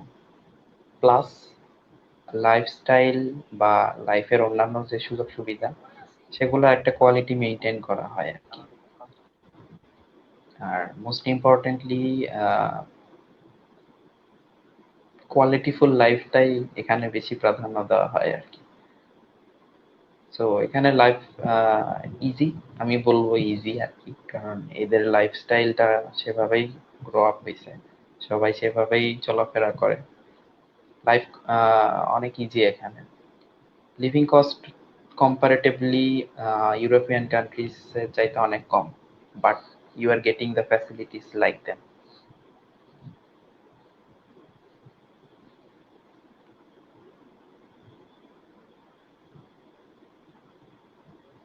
সাকিব, একটা কমেন্ট আসছে মেহেদির জন্য। সেটা হচ্ছে যে Hasanuzzaman Mehedi, if you talk about Canada's environment, work opportunities as an engineer, monthly income, staying chance with family and peer from your own experience. Peer নিয়ে কথা বলছে অ্যাকচুয়ালি ও মেইনলি। হ্যাঁ, এটা একটা খুবই ক্রিটিক্যাল একটা কোশ্চেন, পিআর এর বিষয়টা। একটা একটা মানে কি বলো, পিআর এর বিষয় একটা কয়েকদিন আগে একটা অনেকেই জানছে, 50,000 স্টুডেন্ট তাদের পিআর পাবে যারা অলরেডি 2টা কোর্সেস কমপ্লিট করছে। So, আমি ওই মোমেন্টে ঢুকছিলাম কানাডাতে। ইট ওয়াজ, আমার খুব বেশি দিন ছিল না, 4-5 মাস। Still I was eligible. মানে যেটা লাগে সেটা হচ্ছে যে একটা জেনারেল আইএলটিএস লাগে, ঠিক আছে, তখন আর কি অ্যাপ্লাই করা যায়। ওটা পরে আসতেছি। ওর কোয়েশ্চেনটা হচ্ছে Canada's environment. First Canada's environment নিয়ে বলি। কানাডাস এনভায়রনমেন্ট, কানাডা আসলে ওয়ার্ল্ডের second largest country in this world. First Russia, then Canada. কানাডাতে আমি এই যে ট্যুরে গেছিলাম, আমি যাওয়ার পরে অ্যালবার্টা, দেন হচ্ছে যে তোমার ভ্যানকুভার গেছি, ওটা আরেকটা প্রভিন্সের মধ্যে পড়ে, ব্রিটিশ কলাম্বিয়ার ওদিকে। ওইখান থেকে আমার ফ্লাইটটা আসতে লাগছে তোমার 4 থেকে 4.5 ঘন্টা। বাংলাদেশ থেকে তোমার সিঙ্গাপুর বলো, মালয়েশিয়া বলো, 3-4 ঘন্টার একটা, মানে একটা কান্ট্রি থেকে আরেকটা কান্ট্রি যেতে লাগে 3-4 ঘন্টা বা 1-2 ঘন্টা এবার এরকম। আর কানাডার আমি এক প্রভিন্স থেকে আরেক প্রভিন্সে আসছি আমি 4 ঘন্টার উপরে ফ্লাইটে, নট যে অন্য কিছু। এটা মানে হইতেছে, এটা বলার রিজন এই যে ওদের এনভায়রনমেন্ট বা ওয়েদার যে ক্লাইমেটটা, এটা প্রভিন্স টু প্রভিন্স ডিফার করে, মানে ভ্যারি করে। ইন্টারেস্টিং জিনিস হলো, আমি এখানে আমাদের হচ্ছে একটা chilled weather, chilled as in হচ্ছে গরম ছিল, মানে অন্টারিওতে গরমও থাকে, এবং in the mean time evening হতে একটু ঠান্ডা ভাব আসে, ঠিক আছে। গরম গরম থাকার পর ঠান্ডা ভাবটা এসে রাতে অনেক ঠান্ডা পায়, ওটা হুডি পরা লাগে। সামারে আবার অনেক ঠান্ডা, তখন বরফ পড়বে, আমার বরফের জন্য আবার আলাদা জ্যাকেট পরা লাগবে। এটা আমি গেলাম অ্যালবার্টাতে, এইখান থেকে আমি প্রিপারেশন নেই নাই যে গরমে যে এত বেশি গরম, আমার স্কিন বার্ন হয়ে গেছে, মানে আই গট ট্যান, সোজা কথা যেটা, ঠিক আছে। আমি বুঝি নাই কানাডাতে আবার গরম আছে, আমি নিজেও তো নতুন অনেকটা বলতে গেলে, ঠিক আছে। তা গেলাম ভ্যানকুভার, ওইখানেও দেখি গরম, আমি সাইডতেই গরমের সাইডে, যে মানে হইতেছে যে সেন্টু কিন্তু একটা হাফ প্যান্ট পরে পুরো এলাকা করতেছি, বিষয়টা হয়ে গেছে এরকম, ঠিক আছে। তো এটা কোথায় যাবা সেটার উপরে ডিপেন্ড করে, যে কোথায় যাবা, কিভাবে স্টেবল হবা। প্রভিন্স টু প্রভিন্স ওয়াইজ কিন্তু মিনিমাম ওয়েজ, মানে হচ্ছে তুমি কত টাকা হবে, সেটাও কিন্তু ভ্যারি করে, ঠিক আছে। মিনিমাম ওয়েজ ভ্যারি করে, তুমি কোন ইনস্টিটিউশন থেকে পড়াশোনা করে বের হবা, ওইখান থেকে একটা কতটুকু আউট মানে আউটব্যাক পাবা সেটারও একটা জিনিস আছে।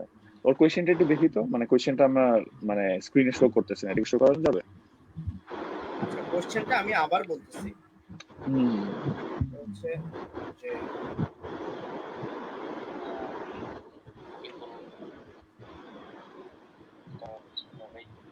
আচ্ছা, প্রবলেম নাই, আমি হচ্ছে এই যে চেক আহ, করতেছি আমার আসছে নিজের থেকে আসছে, সেটা হচ্ছে যে work opportunity as an engineer, monthly income and staying chance with family and peer from your own experience.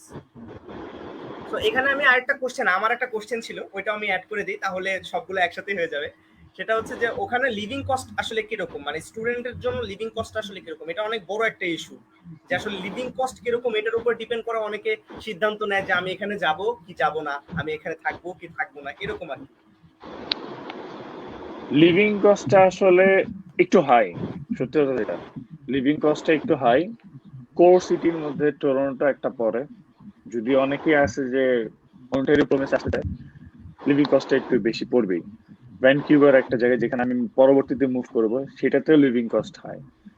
অন্যান্য কিছু প্রভিন্স আছে ওখানে মানুষ অনেক কম, মানে ক্যানাডাতে হলো 3 crore আর 4 crore মানে মানুষ টোটাল। এখন স্যাসকেচুয়ান একটা মানে একটা জায়গা আছে নিউ ফাউন্ডল্যান্ড, আমার অনেকে আছে নিউ ফাউন্ডল্যান্ড, ওইখানে একটু লিভিং কস্টটা কম। ঠিক আছে, এটা না প্লেসেস টু প্লেসেস ভ্যারি করে। লিভিং কস্ট কম হলে আবার অনেক সময় হয় কি তোমার অন্যান্য খাবার দাবার কস্টিং বা অন্যান্য জিনিস সেটা আবার একটু বেশি। আমি যেটা খেয়াল করছি সেটা হচ্ছে টরন্টোতে গ্যাস প্রাইসেসটা কম, ভ্যানকুভারে গ্যাস প্রাইসেস বেশি, 131 ওখানে 167 এরকম। ঠিক আছে, এটা actually places to places vary করে, বাট কানাডা ঢুকলে কাজ তুমি পাবাই, ব্যালেন্স হবে।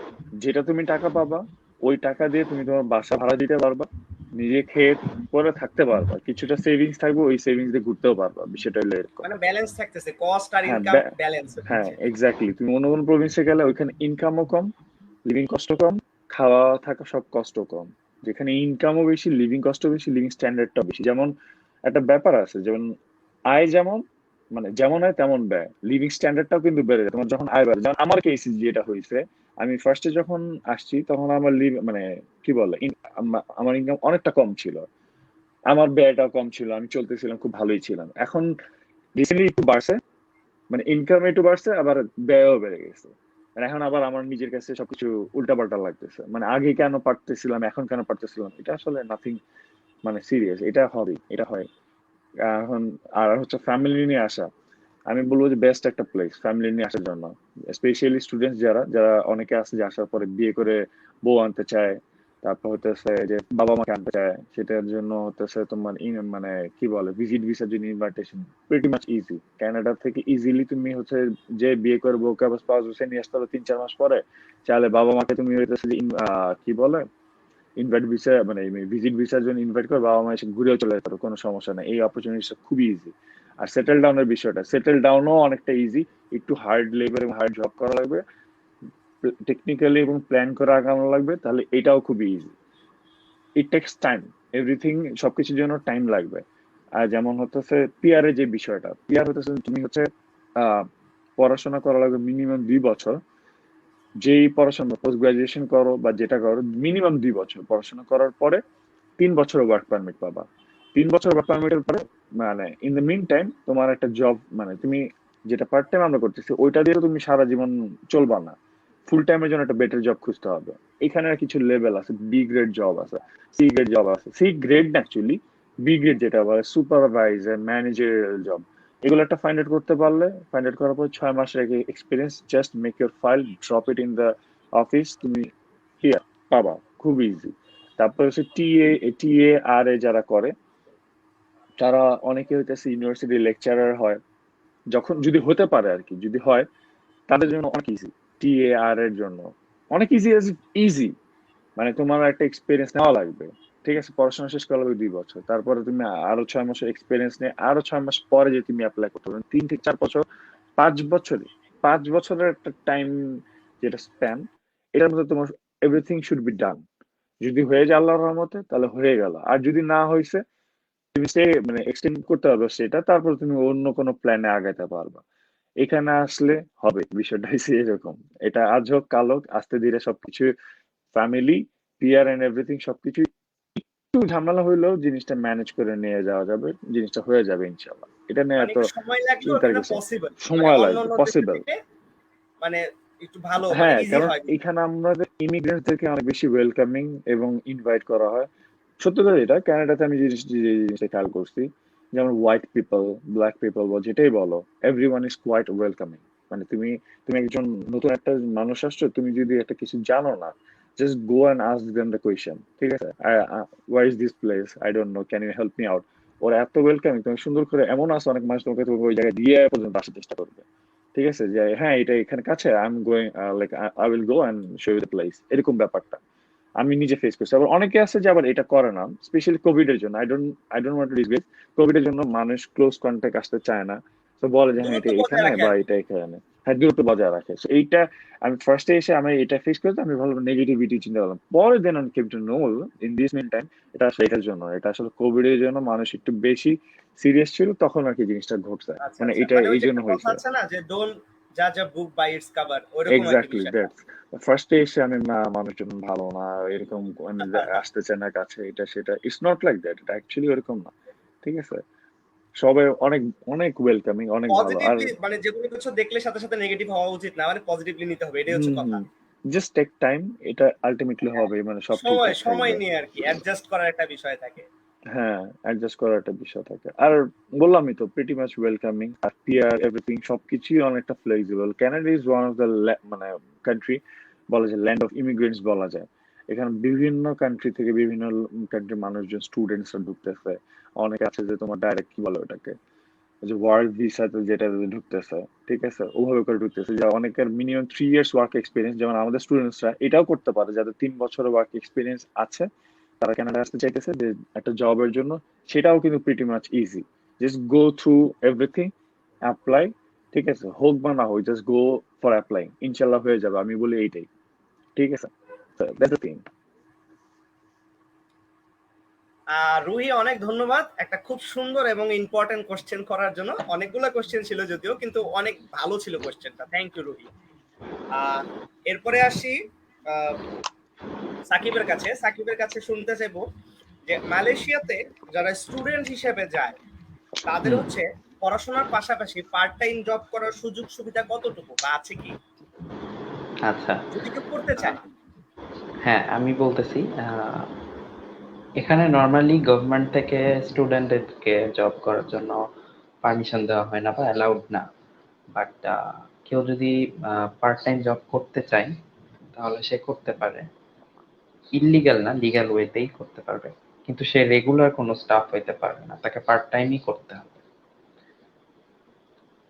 সো জব সুযোগ আছে জব করার, বাট আমি বলবো এখানে যে কাজটা করতে আসা উচিত, মানে আমরা যদি পড়াশোনার জন্য আসি, আমার মনে হয় পড়াশোনার প্রতি ফোকাস দেওয়াটাই বেশি ভালো হয়।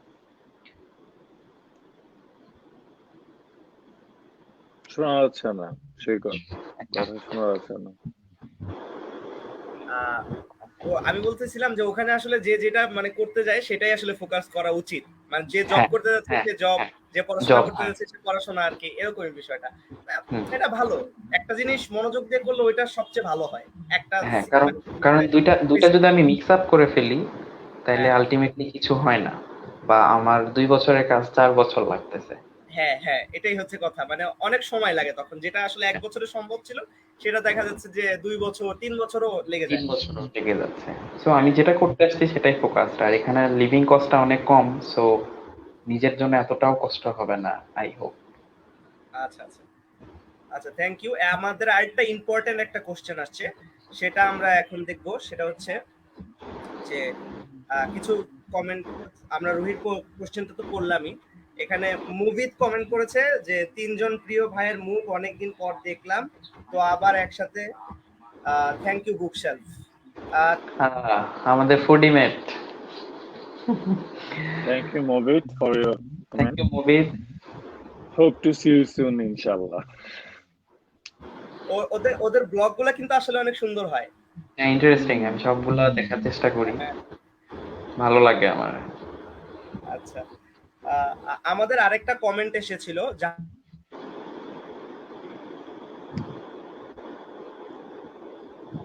আহ, হ্যাঁ, এটা হচ্ছে যে as a Bangladeshi or foreign student one has to be a victim of any kind of discrimination if they are tell about this. মানে ওখানে আর কি ওইখানে নিজেদের স্থানীয় এবং ফরেন যারা যাচ্ছে তাদের কোনো ডিসক্রিমিনেশন আছে কি পড়াশোনার ক্ষেত্রে? এটা মেবি হচ্ছে মেহেদির কাছে কোশ্চেনটা আসছে, মেবি সাকিব, দুইজনের ক্ষেত্রেই হইতে পারে। হ্যাঁ, সমস্যা নাই, মেহেদি শুরু কর। হ্যাঁ, মেহেদি একটু না বলো এখন ডিসক্রিমিনেশনের বিষয়টা। ও আসলে কোন ভাবে স্পেসিফিক মিন করছে এই জিনিসটা আমি অ্যাকচুয়ালি এমনি মানে এমনি পয়েন্ট নর্মালি ডিসক্রাইব করে দে, এমনিই কোনো ডিসক্রিমিনেশন আছে ডিসক্রিমিনেশন সেটা বল। আসলে নাই, ডিসক্রিমিনেশন আসলে বাট ওই যেটা দেশপ্রীতির একটা ব্যাপার কিন্তু সবার ভিতরেই থেকে থাকে, হ্যাঁ, এটা তো এটা একটা কথা থাকবেই, আছে। এটা একদম স্বাভাবিক বিষয় এখন যে ওইটাকে যদি আসলে আমি আমার আমার ডিসক্রিমিনেশন কাছের ধরা লোককে হয়, সুযোগ বেশি দিব, এটা স্বাভাবিক।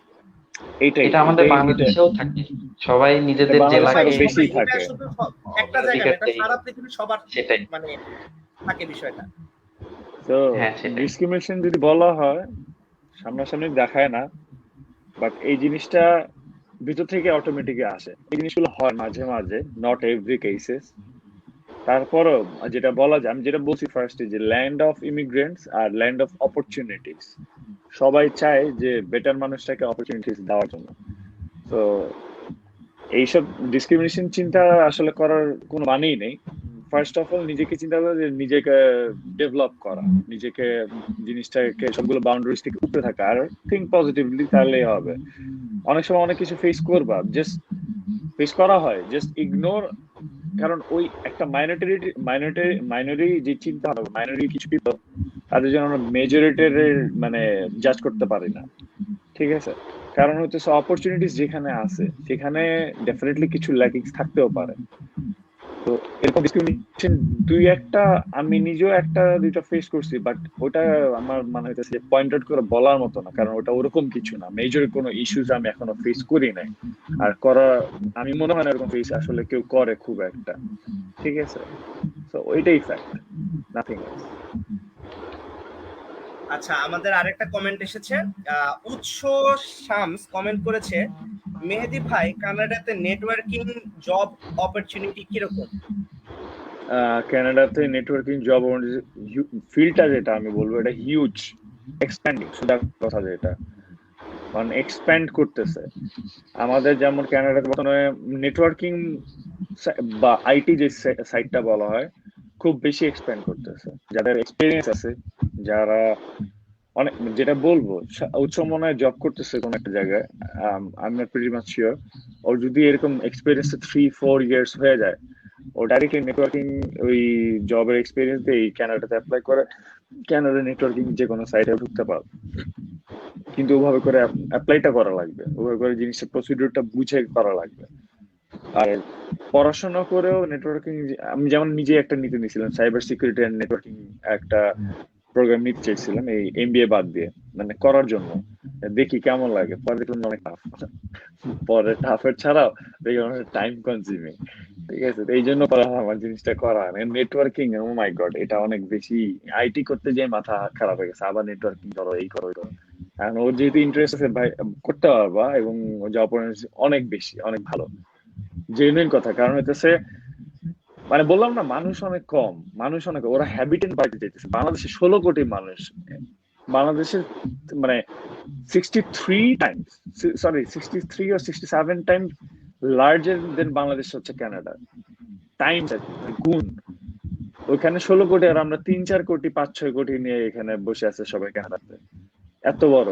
তো এখানে অপরচুনিটিস অনেক বেশি।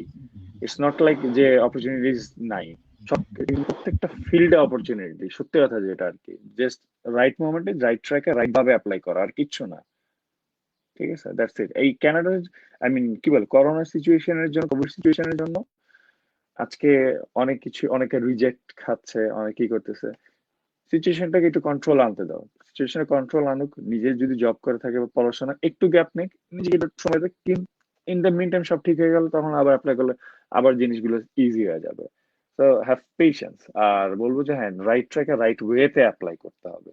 সবকিছুই মানে ইজি অ্যাক্সেসিবল, দ্যাটস ইট।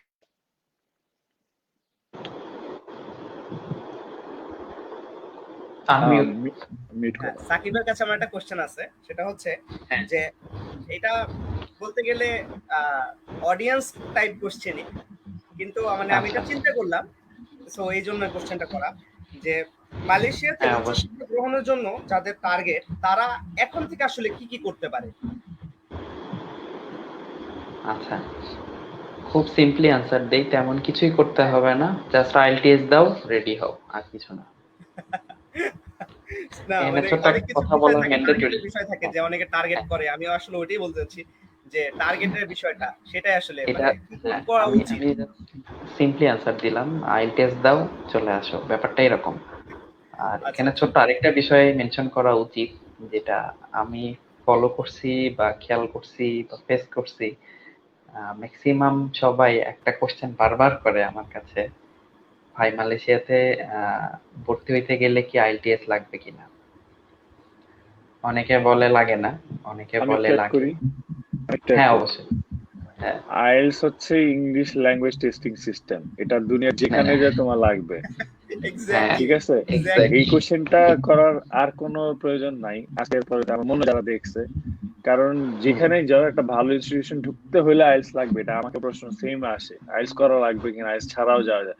ছাড়া আসতে হ্যাঁ পারো, আসবা, বাসায় ঘুরে টুরে চলে যাবে বাসায়, ইটস ওকে। সেটাই, ব্যাপারটা that simple. It's up to মানে ইউ। আসবা, আইসা ঘুরে টুরে চলে গেলা, কয়েকদিন পরে তোমার আর এখানে থাকা লাগলো না, জব করবে কি দিয়ে? আর তুমি ইংলিশই জানো না, তুমি এখানে এসে তুমি একটা মানুষের সাথে কমিউনিকেট করবে কি? বিষয়টাই হলো এটাই। ঠিক আছে, মিনিমাম কিছু কোয়ালিটিস থাকা লাগে, তো এর মধ্যে এটা একটা। বলো বন্ধু, বলো, আমি একটু অ্যাড করলাম, সরি ফর দ্যাট। হ্যাঁ অবশ্যই। সো ব্যাপারটা হচ্ছে এরকম যে আহ, তুমি ইংলিশ জানো ঠিক আছে, সেটা তোমার কাছে, আরেকজনকে বুঝাইতে গেলে বা আরেকজনকে প্রুফ দেখাইতে গেলে তোমাকে কিছু শো করতে হবে। হ্যাঁ, আইএলটিএস হচ্ছে সার্টিফিকেট সেই একটা জিনিস। বিষয় আছে।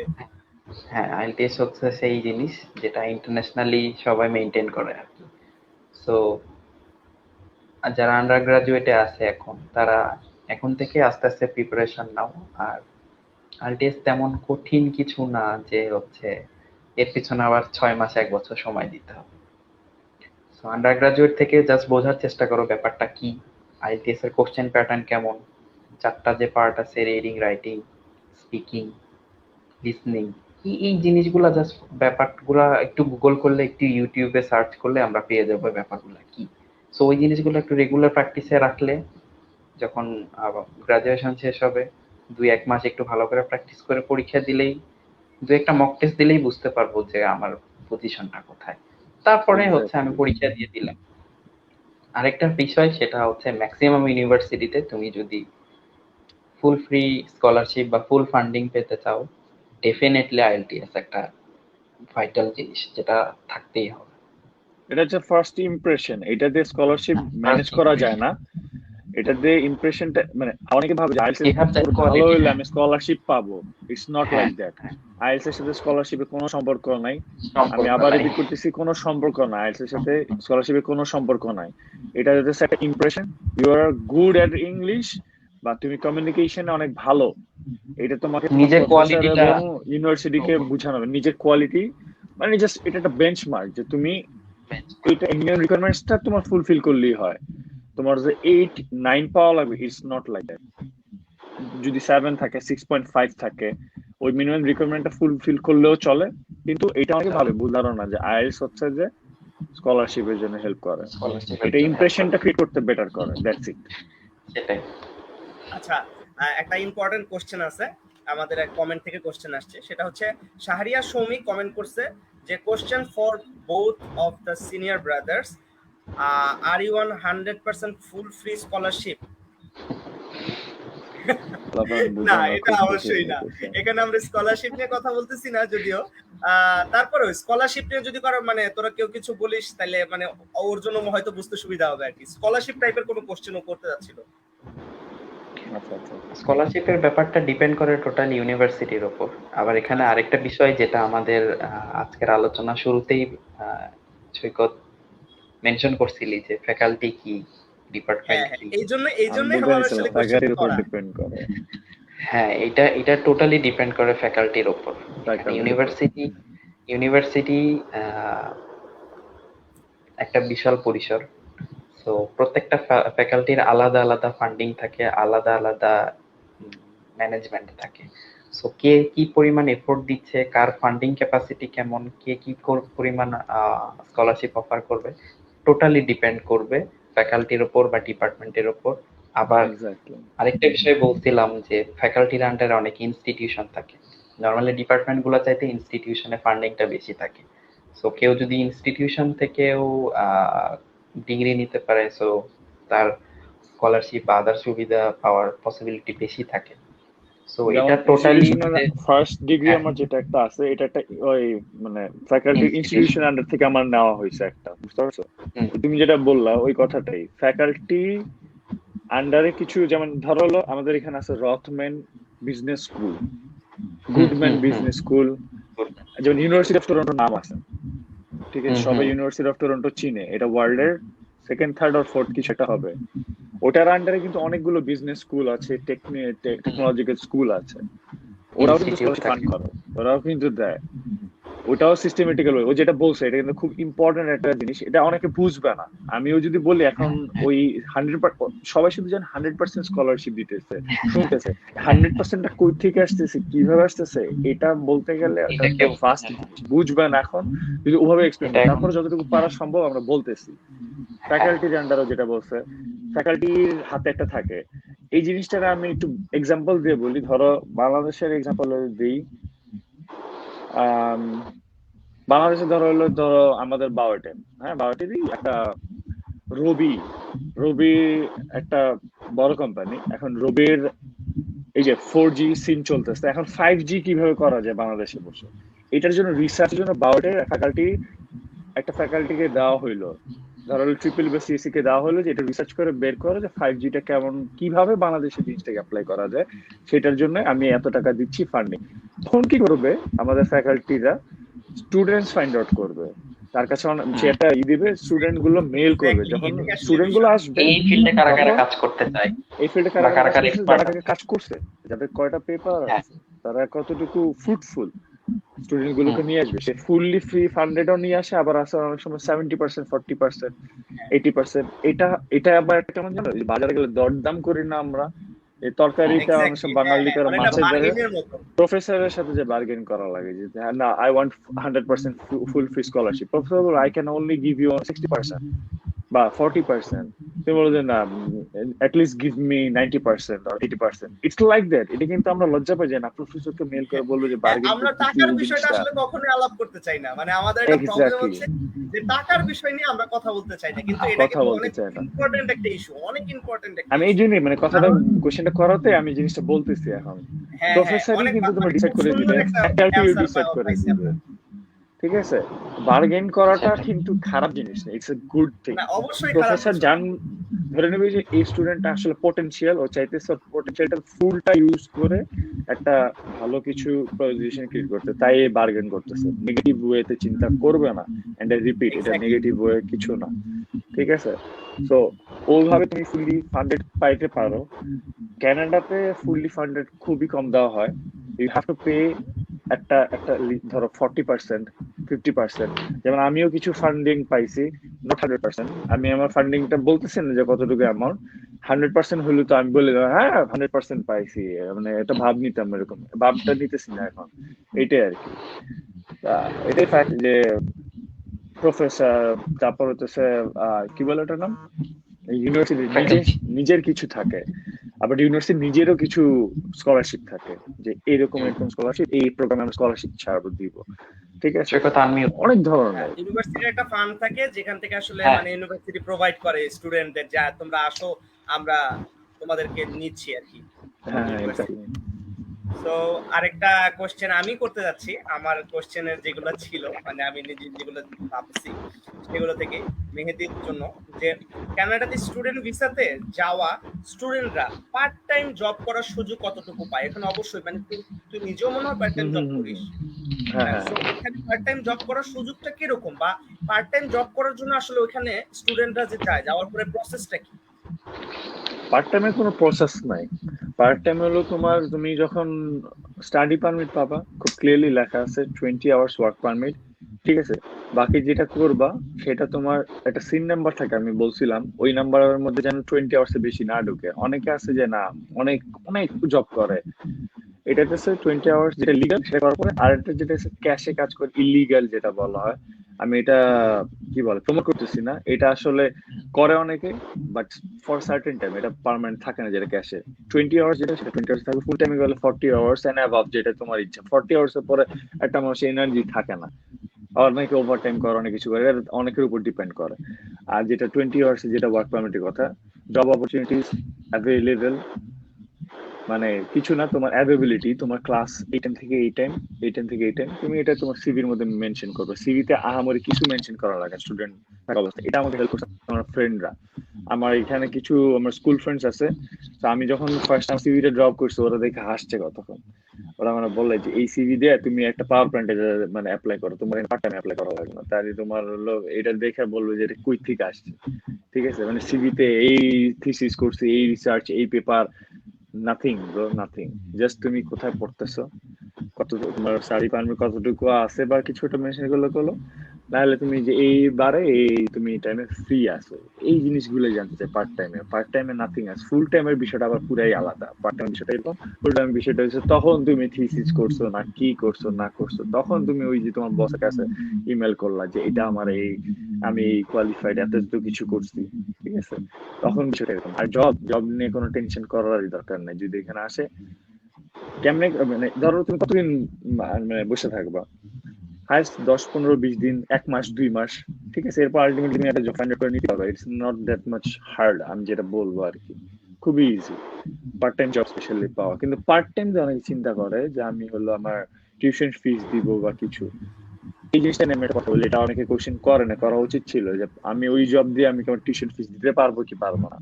হুম হুম ম্যাথামেটিক্যাল একটা সিম্পল ক্যালকুলেশন দিই কেন, আমি টরন্টোতে থাকি, টরন্টোর বেশি বলি। সেটা হচ্ছে যে তোমার 14.25 হচ্ছে আমাদের মিনিমাম ওয়েজ পার আওয়ার, ঠিক আছে। পার আওয়ার মানে হচ্ছে 1 ঘন্টা, তুমি 20 ঘন্টা কাজ করতে হবে। 14.25 দিয়ে তুমি হচ্ছে 20 আওয়ার্স, জাস্ট কিভাবে মাল্টিপল করো কত আসে, ঠিক আছে। 20 × 20 দিবা 40, 40 মানে এক সপ্তাহে যদি তোমার হলো 20 ঘন্টা হয়, তার মানে সরি, হ্যাঁ হ্যাঁ, মানে এইভাবে করে তখন তুমি মানে 2 সপ্তাহে কত, 3 সপ্তাহে, 4 সপ্তাহে কত, টোটাল তুমি 1000 থেকে 1200 আর্ন করতে পারবে অ্যাজ এ স্টুডেন্ট। তোমার বাসা ভাড়া থাকবে $500 মিনিমাম। 400 অনেক মানে অনেকে আছে আরো কমে থাকে, যেমন ইন্ডিয়ান ওরা একটা রুম শেয়ার করে, 2, 3, 4, 5 জন করে থাকে, দ্যাট ইজ ডিফারেন্ট। এখন তুমি যদি প্রাইভেসি চাও, 2 জন মিলে থাকতে চাও, that is also different. And বাসা ভাড়া ডিপেন্ড করে, তুমি 300, 400, 500, ঠিক আছে। এখন বললাম একটা বেঞ্চমার্ক ধরো 500, খাওয়া দাওয়া কস্টিং আছে আরো 200, তোমার মিসেলেনিয়াস কস্ট আছে আরো 100, তারপরে এই যদি গেলে তো এখানে কত 800, 900 একটা হিসাব গেছে, থাকে কত 2 থেকে 300, 2 থেকে 300 তুমি যে 1 মাসে আর্ন করো, মানে 1 মাসে যদি সেভ করো, ওটা দিয়ে তুমি টিউশন ফিস দিবা কেমনে, তাই না? টিউশন ফিসটা তো ইজি না। টিউশন ফিস যদি তোমার হয় $6,000 হয় বা $7,000 মিনিমাম, অ্যাকচুয়ালি থাকে আরো বেশি, 1 বছরের জন্য $16,000 দেওয়া লাগে, ঠিক আছে। তা তুমি 2, 300 ধরলাম 500ই তুমি জমাইলা, মানে 1 মাসে 500ই তুমি সেভ করলা, 500 লাইক 500 ইন্টু দাও তুমি বাকিটা, দিলে তো তুমি বুঝতেই পারবে যে তোমার টিউশন ফিস আসে কি আসে না। এটা হচ্ছে খুব খাটার পরে মানে এই জিনিসটার আমি এই এক্সাম্পলটা আনলাম। Tuition fees is not that much easy, তুমি যে এখানে আর্ন করে দিতে পারবে। এটা ক্যাশে আরেকটা জব করা লাগে, যেটা বলছিলাম, আরেকটা জব করে ওইটার $1,000 পুরোটা সেভ করে, আর এখান থেকে আরো 300-400 যোগ করে দেন তুমি ওখানে দিতে পারবে। আর এটা বলে যে না আমি মানে কেন, মানে বিদেশ গেলে আমি পারবো, খুবই ইজি। আমি একটা কথা খুব ক্লিয়ারলি বলে রাখি, বিদেশ like abroad is not that easy, ঠিক আছে। এখানে বাংলাদেশে যেমন একটা কাজের জন্য 60টা মানুষ পাওয়া যায়, একটা ক্লিনিং এর জন্য, ক্লিন করতেছো, ওখানে তোমার একটা ক্লিনার আছে, ওখানে তোমার একটা ক্যাশিয়ার আছে, ওখানে তোমার আরেকটা লোক আছে। আমাদের ক্যানাডা একটা সুপারভাইজার, মোছা থেকে শুরু করে মানে ক্লিনিং থেকে শুরু করে এভরিথিং করা লাগে, এভরিথিং করে একটা মানুষ। মানে you have to be multitasker. তোমার চিন্তা কর, এইটা চিন্তা করে তুমি পারবা না যে আমি একজন ইঞ্জিনিয়ার হয়ে আসছি, আমি এখানে এইটা কেন করবো, ওইটা কেন। তোমার আরে তোমার টিএ, তোমার প্রফেসর বলবে আমার বাসায় আসে, আমার ঘাট মানে ই করে দেওয়া যায়, মুছে দেওয়া যায়, এটা করে করে যাও, এটাও মাঝে মাঝে বলে ফেলতে পারে। কখনো ওকে জিনিসটা কিন্তু ওরকম অফেন্ডেড ভাবে চিন্তা করলে হবে না, মানে জিনিসটা নিলে হবে না। লাইফ মানে ওরা যেটা কোনো দিবে, কাজই ছোট না ওখানে, এই যে কথা। Everyone is same, everyone is same and equal. এখানে তুমি যা পাও একটা মানে কি বলবো একটা বিশাল ম্যানেজার বা বিশাল প্রজেক্টের ওনার বা কিছু, সে একটা গাড়ি নিয়ে ঘুরতেছে, আমিও একটা গাড়ি নিয়ে ঘুরতেছি, ওর মতো একটা গাড়ি আমারও হবে, এটা কোনো ব্যাপারই না। বিষয়টা হইতেছে ওর জায়গায় ওর রেসপেক্ট, আমার কাছে আসলে ও পর্যন্ত আমাকে বস বলতে মানে স্যার বলতে বাধ্য। ধরো আমি একটা কাজে অ্যাজ ফর এক্সাম্পল আমি একটা জায়গায় দাঁড়াচ্ছি, আমি ক্যাশিয়ার বা কিছু, হ্যাঁ, ও আসছে, ও বলে যে ক্যান আই হ্যাভ এ ধরো কাপ অফ টি স্যার, এটা ও আমাকে বলবে, ইভেন আমিও ওকে বলতে পারি। That's it, it's like that easy, just balanced, equally balanced, ঠিক আছে? এইটাই আচ্ছা, জড়বাবুর আমাদের যেটি আরেকটা আছে। কোশ্চেন আসছে, ওইটা একটু আমরা কথা বলি। এই কোশ্চেনটা ইম্পর্টেন্ট। একটা একজন কমেন্ট করছে যে সৈকত ভাইয়া, আই এম ফ্রম বাওয়েট, গ্রাজুয়েশনের 3 সিজিপিএ নিয়ে কানাডাতে স্কলারশিপের পসিবিলিটি কেমন? স্কলারশিপ নিয়ে আমরা মনে হয় কথা বলে ফেলছি, তারপরেও বলি স্কলারশিপটা আসলে হইতেছে ওই যে আহ, সাকিবও বললো যে তুমি একটা ফ্যাকাল্টি অথবা একটা ইনস্টিটিউটকে ইমেল করবা, তারা তোমাকে দিবে 100% স্কলারশিপ। আমি বলবো না যে পাওয়া যায় না, পাওয়া যায়। ইটস লাইক কি বলবো, একটু লেস চান্সেস 100% পাওয়াটা, একটু কিছু দেওয়া লাগে, কিছু পার্সেন্টেজ দেওয়া লাগে। আর CGPA 3 good enough, 3 CGPA 3 is very good, ওটা দিয়ে অ্যাপ্লাই করতে হবে, চান্স রিকোয়ারমেন্টসও ফুলফিল করবে, কিন্তু সিজিপিএ একটু বাড়লে বেটার, ঠিক আছে? মানে প্রফেসরদের চোখে পড়ে, যদিও ওদের একটা বেঞ্চমার্ক থাকে 2.80, তার উপরে তোমার আছে কিছু কিছু institution, not talking about everyone, অনেকের বেঞ্চমার্ক আছে 2.3, 2.4, ঠিক আছে? ওটার উপরে তোমার থাকা লাগবে। It depends on the varies by institution to institution, ঠিক আছে? আর 100% স্কলারশিপ এটা একটু ডিফিকাল্ট, এটা আসলে তোমার টেকনিক্যালি আগাইতে হবে, তো প্রফেসরকে তোমার কি না, বলে, ওর স্পেসিফিক কোশ্চেনটা ছিল মনে হয় যে 3 থাকলে স্কলারশিপ পাওয়ার পসিবিলিটি আছে কিনা। ওই যে আমি সিজিপিএ বললাম না মানে 3, হ্যাঁ হি ওয়াজ সিজিপি 3 আস্কিং দিয়েও অ্যাবাউট অ্যাপ্লাই করতেও সিজিপিএ পারবে এবং সামথিং পারবে। Like that. হ্যাঁ, সিজিপিএ আসলে আমাদের বাংলাদেশের একটা জিনিস যেটা আমি বলি, আমাদের টিচাররা, হ্যাঁ, হ্যাঁ, আমি এটাই। আমি নিজে এটা নিয়ে মানে কন্ট্রোভার্সি হইতো যে মুখ চিনে মার্কস দেয়, মুখ চিনে এই করে ওই করে, এনে কিছুই নেই। আমি যদি আমার সিজিপিএ বলে, আমার অনেক ফ্রেন্ডেরা একদম তো আকাশ থেকে পড়বে, আমি বলতে চাইতেছি না, এটা গর্ব করারও কিছু নাই, ঠিক আছে? ফার্স্টে খারাপ হয়েছে, পরেরটা একেবারেই বেশি ভালো হয়ে গেছে, আমি জানি না কেমনে। এটা হইতেছে বিষয়টা, যে সিজিপিএ তুমি একটা ইনস্টিটিউশন থেকে আরেকটা ইনস্টিটিউশন এটা তাই করো, 3 জায়গায় 3 একটা সময় 4ও হইতে পারে, একটা সময় আবার 3 আবার আরো কমতেও পারে, বিষয়টা এরকম। তো ওরা ওভাবে করে একটা বেঞ্চমার্ক ক্রিয়েট করে, মিনিমাম তুমি তোমার যে ইনস্টিটিউশন কি পড়বে ওখানে যাও, ওখানে লেখা আছে সুন্দর মতো রিকোয়ারমেন্টস এর মধ্যে সিজিপিএ, আইএলটিএস খুব সুন্দর করে লেখা আছে। আইএলটিএস লেখা থাকতে পারে 6.5 অথবা 7, এবং সিজিপিএ টা লেখা থাকতে পারে 2.80 অথবা 2.90। তোমার তার একটু উপরে থাক, যেহেতু 3 আছে তার মানে একটু উপরে আছে, তো উপরে থাকলে তুমি অ্যাপ্লাই করতে পারো, তোর চান্সেস অফ গেট মানে চান্স পাওয়াটা easy. But if you talking about scholarship, এটা আমি তোমাকে 100% বলতে পারবো না যে স্কলারশিপ তুমি 100% ফুল ফ্রি স্কলারশিপ পাবা, কারণ এই স্কলারশিপ বিষয়টা আসলে আমাদের স্টুডেন্টদের হাতেও না, টিচারদের হাতে না। এটা হচ্ছে যে রাইট মোমেন্টে, রাইট সময় একটা মানুষকে তুমি নক করছো, সে তোমাকে তুমি অ্যাপ্রোচ করছো, সে তোমাকে নিয়ে নিচ্ছে, বিষয়টা এরকম।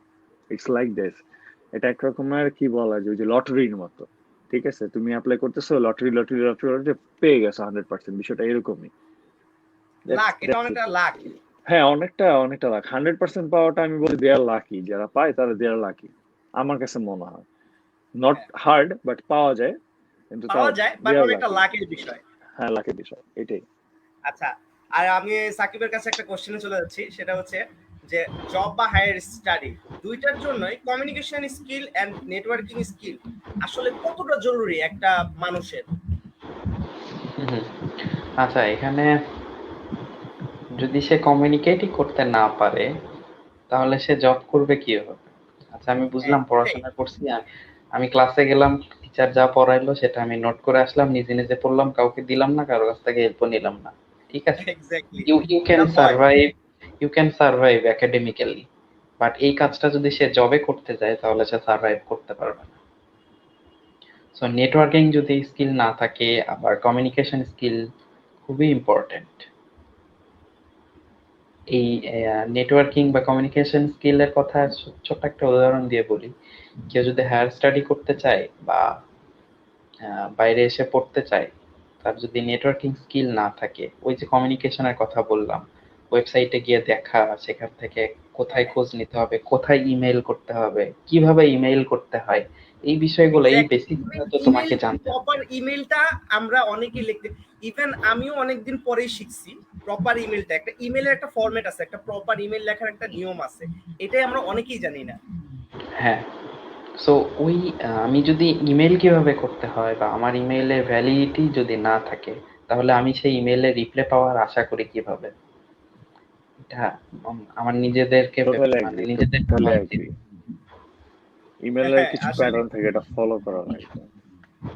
So, আমার আমার ইমেইলটাই যদি ইনভ্যালিড হয় বা আপ টু দা মার্ক না হয়, এরকম না যে শুধু আমি ইমেল করতেছি তারা রিপ্লাই দিচ্ছে, এরকম হাজার হাজার ইমেল তাদের কাছে আসে।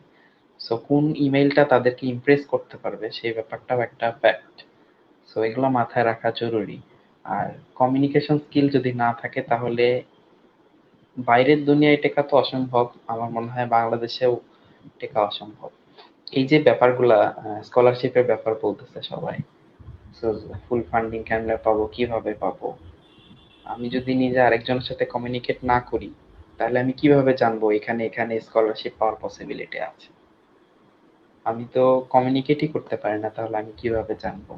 সো আমার মনে হয় সবার নেটওয়ার্কিং স্কিলের উপর জোর দেওয়া একটু বেশি উচিত আন্ডার গ্রাজুয়েট লেভেল থেকেই। আর দুইটা বিষয়, কিভাবে ইমেল করতে হয়, কিভাবে গুগল করতে হয়, এই দুটো বিষয় মনে হয় জানা জরুরি।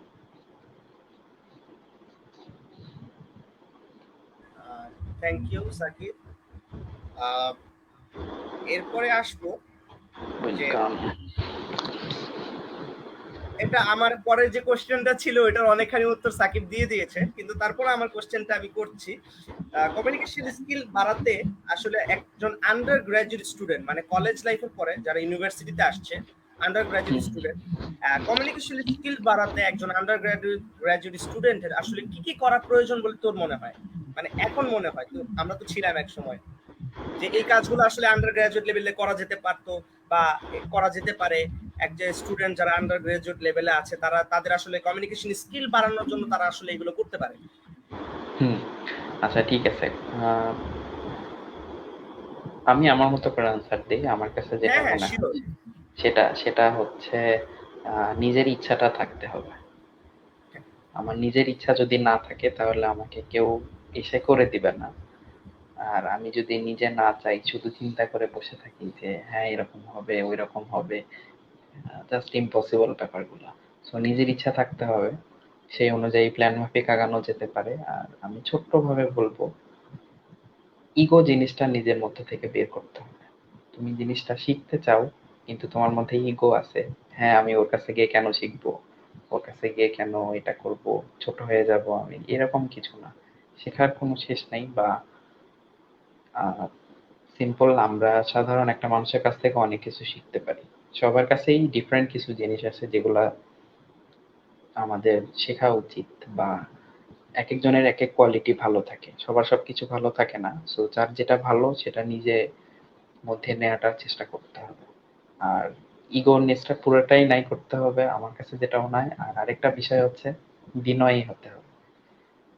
আমি যদি বিনয়ী না হই, এগ্রেসিভ হই, তাহলে সে যে আমাকে শিখাচ্ছে সে মনোযোগ দিয়ে আমাকে শিখাবে না। সো কিভাবে অ্যাপ্রোচ করতে হয় কারোর সাথে, এগুলো মনে হয় আমাদের জানা উচিত। কাকে কি ধরনের কোশ্চেন বলা উচিত, বলা উচিত নয়, কোথায় কিভাবে কথা বলা উচিত, এই জিনিসগুলো যদি আমরা একটু খেয়াল রাখি তাহলে মনে হয় আমাদের কমিউনিকেশন স্কিল একটু ইমপ্রুভ হবে, যেগুলো আমার আন্ডার একটা গ্রাজুয়েট লেভেল থেকে করা উচিত। হ্যাঁ অবশ্যই। ও যেটা বলছি ইগো, আরেকটা জিনিস যেটা আমার মনে হয় সেটা হচ্ছে ওই যে মানুষের শাইনেস বা লজ্জা। স্টুডেন্ট থাকা অবস্থায় কোনো লজ্জা থাকা যাবে না, একটা কথা আছে। সেটাই। তুমি যদি লজ্জা লজ্জা বা শাইনেস যদি কাজ করে, লাভ নেই, স্টুডেন্টের কোনো লাভই নেই। স্টুডেন্ট আবার কিসের লজ্জা, বিষয়টা সেরকম। তোমার সেটাই। যদি কোশ্চেন করতে হয় তুমি ডাইরেক্ট হলে কোশ্চেন করবা, যে কোনো কিছু জানতে ডাইরেক্ট তুমি জানবা। লজ্জা বলতে কোনো কিছুই নেই স্টুডেন্ট থাকা অবস্থায়, ওটা ভুলেই যাক। সোজা কথা, আমার কথা হলো এইটা, ঠিক আছে। ইমেল বা যেগুলো বলছে ইগো, ইগো ইগো কার হয়? ইগোর আসলে কার থাকা উচিত? ইগো তারই থাকা উচিত যে হইতেছে যে যার নিচে আরো 100 1000 মানুষ আছে, সে একটু ভাবনি তার ইগো। আমি স্টুডেন্ট, আমি এখন শিখবো, আমার আবার কিসের ইগো? বিষয়টা হলো এটা, তাই না? এক্স্যাক্টলি। ইগো যদি দেখাবে বিল গেটস দেখাবে, মার্ক জুকারবার্গ, এখন দরকার হলে এলন মাস্ক দেখাবে আমার সাথে এখন ইগো। সে টেসলা বাই করতেছে, আর কি কি জানি করতেছে, ঠিক আছে, ও ইগো দেখাক। তুমি স্টুডেন্ট, আমি স্টুডেন্ট, আমার আবার কিসের ইগো? তাই না? আমি কি এমন তো কিছু নাই, এখানে ইগোর কিছু নাই। অনেকেই ভাবে, আর একটা জিনিস হচ্ছে যে অনেকে আমি এই লাইভ সেশনটা হচ্ছে যেহেতু অনেকে আছে, একটা কোশ্চেন মানে একটা জিনিস বলে রাখি, অনেক সময় আছে আমাদের কাছে অনেকে মেসেজ করে, ভাইয়া কেমন আছেন বা কিছু, অনেক কিছু ধরনের কোয়েশ্চেন করে, আমরা টাইমে মানে রিপ্লাই ব্যাক করতে পারি। সেটার দুইটা রিজন আছে। একটা রিজন হলো টাইমিং আমাদের মিলে না, আর একটা রিজন হলো যে আমরা নিজেরাও অনেক কাজে আমরা ব্যস্ত থাকি। এই ব্যস্ততা এইভাবে চিন্তা করলে হবে না যে সে আবার কি নিয়ে এত ব্যস্ত থাকে। অনেক কিছু নিয়ে ব্যস্ত থাকি আমরা, অনেক কিছু, নিজের থাকা, খাওয়া, রান্না বান্না, কাজ, পড়াশোনা। It's not that easy, it's not that easy. তো টাইমটা মিলানো না এতটা ইজি না। সবাই শুধু দেখে যে আমরা ওই যে ফেসবুকে কিছু পিকচার্স আপলোড করি, তখন ভাবে যে না খুব মজ মাস্তির মধ্যে আছে, খুব চিল ফ্রি মোডে আছে। আছি। হ্যাঁ, এইটার আগের সিনারিটা কেউ দেখা নাই, 1-2 মাস যে কিভাবে যে গরুর মতো একজন খাটছে, বিষয়টা হচ্ছে এটা। এই চিলটা করার জন্য, যেটা অফ টপিকে চলে এসেছি, ইন টপিকে চলে যায়। কি আমি ছিল কোয়েশ্চেনটা? ওই যে তোমার কমিউনিকেশন আর নেটওয়ার্কিং। আমাদের ইউনিভার্সিটিস গুলো, আমি আমারটাই বলি, মানুষেরটা বলার প্রয়োজন নেই, এটা হচ্ছে ওই যে আমরা কমিউনিকেশন ডেভেলপমেন্টের কিছু সেকশন থাকে, নেটওয়ার্কিং এন্ড কমিউনিকেশন, এইসব সাবজেক্টস বা এইসব জিনিস নিয়ে না এমফাসাইজ করা হয় না। টিচাররা অলওয়েজ হলো পড়াশোনা করো, এই সাবজেক্টে এই পড়ো এই পড়ো, কোনো লাভ নেই। ওই সাবজেক্ট নলেজের আমি জানি না a+b² ফর্মুলাটা আমি এখন কোন জায়গায় যে অ্যাপ্লাই করবো, এটা যে আমি এত মুখস্থ করছি, এত জায়গায় এতবার লিখছি, এত ম্যাথস করছি যে a+b² ফর্মুলা কি, a² + 2ac+b², কই এটার ইউজটা? ইউজ তো আমি পাই না, কিন্তু আমি তো কমিউনিকেশন নেটওয়ার্কিং এর ইউজ তো আমি সব জায়গায় পেতেছি। আমি যেটা জব করতেছিলাম, ওখানে মেইন কাজ হচ্ছে কমিউনিকেশন এন্ড নেটওয়ার্কিং। মানে তুমি যদি কমিউনিকেট করতে না পারো, তোমার কাছে তোমার ওই ক্লায়েন্ট চলে যাবে। ক্লায়েন্ট চলে যাওয়া মানে আমার লস, একটা ক্লায়েন্টে থাকা মানে আমার লাভ। একটা ক্লায়েন্ট একটা কিছু মানে কি বলে, এখানে নতুন করে স্টার্ট করবে মানে হইতেছে যে ওটার প্রফিটে আমি শেয়ার পাইতেছি। সো আমার কোনটা জানা লাগবে, a+b² ফর্মুলা নাকি কমিউনিকেশন এন্ড নেটওয়ার্কিং এর থিওরিটা? এখানে কোনো থিওরিও নাই, নেটওয়ার্কিং এন্ড কমিউনিকেশনের কোনো থিওরি নাই। এটা জাস্ট নিজেকে বিল্ড আপ করে, ডেভেলপ করে। ডেভেলপটা কিভাবে করব? আমার খেয়াল আছে, আমি যখন ব্যাচেলর করতেছিলাম, আমাদের একটা সেকশন ছিল প্রেজেন্টেশনের, একটা সেকশন মার্কেটিং প্রেজেন্টেশন। প্রেজেন্টেশনে অলওয়েজ আমাকে ফার্স্টে পাঠানো হতো, রিজন একটাই, আমি প্রেজেন্টেশন স্টার্ট করে একটা অর্ধেক পর্যন্ত নিয়ে যাবো, বাকি অর্ধেক আরো 3-4 জন মিলে বাকি অর্ধেক করবে, আর প্রথম অর্ধেক পুরোটাই আমার করা লাগবে। কেন ভাই, কেন? এই প্রেজেন্টেশনটাই তো আজকের হলো এই যে প্রেজেন্টেশনের ফল, যেটা ফ্রুটফুল বলা যায়। বিষয়টা তো এইটাই। শাইনেসটা বাদ, তুমি ভুল করবা, তোমার মানুষ হাসবে, স্টুডেন্ট থাকা অবস্থা ভুল করবে, হাসবে, কিন্তু আলটিমেটলি তুমি তো শিখবা। অনেকে আমার হলে ক্লাব নিয়ে ই করে। ক্লাবে আমি যখন, আমার খেয়াল আছে ল্যাঙ্গুয়েজ লিটারেচার ক্লাবে 4 বছর, মানে I mean first second semester থেকে কিন্তু এই ক্লাবটা স্টার্ট হয়েছে। আমি from the day 1 to day last আমি কিন্তু ওখানে ছিলাম as a general secretary. President আমাদের হলো এক টিচার থাকবে, প্রেসিডেন্ট স্টুডেন্টদের বলার, আদারওয়াইজ কিন্তু ওই স্টুডেন্ট প্রেসিডেন্ট যেটা সেটা আমি ছিলাম। আমাকে আমি অনেক কথা শুনছি, ব্র্যাগিং শুনছি, অনেক কিছু শুনছি, কিন্তু কিন্তু ইন্টারেস্টিং জিনিস জানো, আমি আমার জিনিসটা কিন্তু ঠিকই আদায় করে নিয়েছি। সেটা কিভাবে? আমি আমার কমিউনিকেশন নেটওয়ার্কিং যেটা বলা হয় সেই জিনিসটা কিন্তু আমি আমারটা ডেভেলপ করে নিছি, ওই সময়টাই আমি করে নিছি, ওই জায়গায় বসে আমি করে নিছি। কিভাবে করে নিছি? আমি 2-4টা স্পিচ দিছি, বা 2-4জনকে ইন্সপায়ার করছি, 2-4জনের ইন্সপিরেশন, আর 2-4টা জিনিস শিখছি। কথা বলতে বলতে, এক্সাম্পল বের কথা বলতে বলতে তুমি শিখবা, শুনতে শুনতেও তুমি শিখবা। তুমি জাস্ট কিচ্ছু না, ইংলিশ শিখতে হলে তুমি বাসায় বসে থাকো, সরি বাসা না, ওই ক্লাবে বা ওইখানে যে বসে থাকো, বসে থাকে তুমি শুনো যে ও কি বলতেছে, ঠিক আছে? If you're a good listener, you would be a good speaker, like as well as a writer. Be a good listener first. যারা হাসাহাসি করছে তারা কিন্তু হাসাহাসি করে ওই বাসা বাড়িতেই ঘুরতেছে, এইটা ওইটা করতেছে, তারা না কিন্তু আসলে এটা ওই এটা একটা একদম সত্যি কথা। জায়গায় তোমাকে কিন্তু পৌঁছাতে কমিউনিকেশন পারে শিখতে না। হলে ভালো লিসেনার হতে হবে। আসলে কে কি বলতেছে সেটা এক্স্যাক্টলি, শোনাটা আগে জরুরি। শোনাটা খুবই জরুরি। তো আমি ওটাই বলি যে ক্লাবস গুলো আমাদের আরেকটু ডেভেলপ করা উচিত, প্রপার ডিপার্টমেন্ট টান না যে আমার ডিপার্টমেন্টের আমি আমার একটা জুনিয়র বসালাম, বা যে আমি একটা ইংলিশ ক্লাব বা ধরো একটা ডান্স ক্লাবের একটা প্রেসিডেন্ট, আমার ওখানে একজন কেউ এরকম আমার হ্যাঁ, এই রাইট জায়গায় রাইট মানুষটা বসানো খুবই জরুরি, ঠিক আছে? এবং এখন তার এই যে তাকে একটা হেল্প একটা করে বিষয়, টিচাররা এটা যেন যে আনা একটা উচিত। জিনিস আমি একটু অ্যাড করতে চাই, সেটা হচ্ছে যেমন আমরা তিনজন একই ইউনিভার্সিটির। তুই ছিলি ট্রিপলিতে, সাকিব হচ্ছে সিভিলে, আমি হচ্ছে সিএসসি তে ছিলাম। এখানে হুম কিন্তু আমরা আমাদের ইউনিভার্সিটির একদম প্রথম ব্যাচ, মানে আমরা হুম হুম একদম শুরু থেকে দেখেছি বিষয়গুলো, একদম চোখের সামনে আমাদের সবকিছু হয়েছে। তো আমাদের মধ্যে এই যে জিনিসটা বললি যে আমরা আসলে কে কোন ডিপার্টমেন্ট, এইগুলো আসলে কখনো দেখা উচিত না। আমরা সবাই একই ইউনিভার্সিটির, এটা সবচেয়ে বড় রিজন। আমরা সবাই বাংলাদেশে, এটা সবচেয়ে বড় রিজন। এটা right. সবচেয়ে বড় রিজন। সেটাই। এখন আমার আরেকটা কোশ্চেন আছে, ছোট একটা কোশ্চেন, সেটা হচ্ছে যে তুই যেহেতু কথা বলতেছিলি একটা বিষয় নিয়ে, ক্লাবের বিষয়টা যেহেতু আসলো, সো আমার এই কোশ্চেনটা আমি এখন করে ফেলি।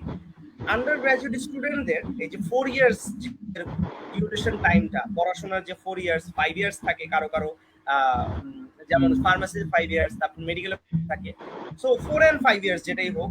সো এইটাতে আসলে ক্লাবিং কতটা গুরুত্বপূর্ণ? পড়াশোনার পাশাপাশি কোন একটা ক্লাবে থাকা বা দুই একটা ক্লাবে থাকা, এক্সট্রা কারিকুলার অ্যাক্টিভিটিস গুলোতে করা আসলে কতটা গুরুত্বপূর্ণ বলে?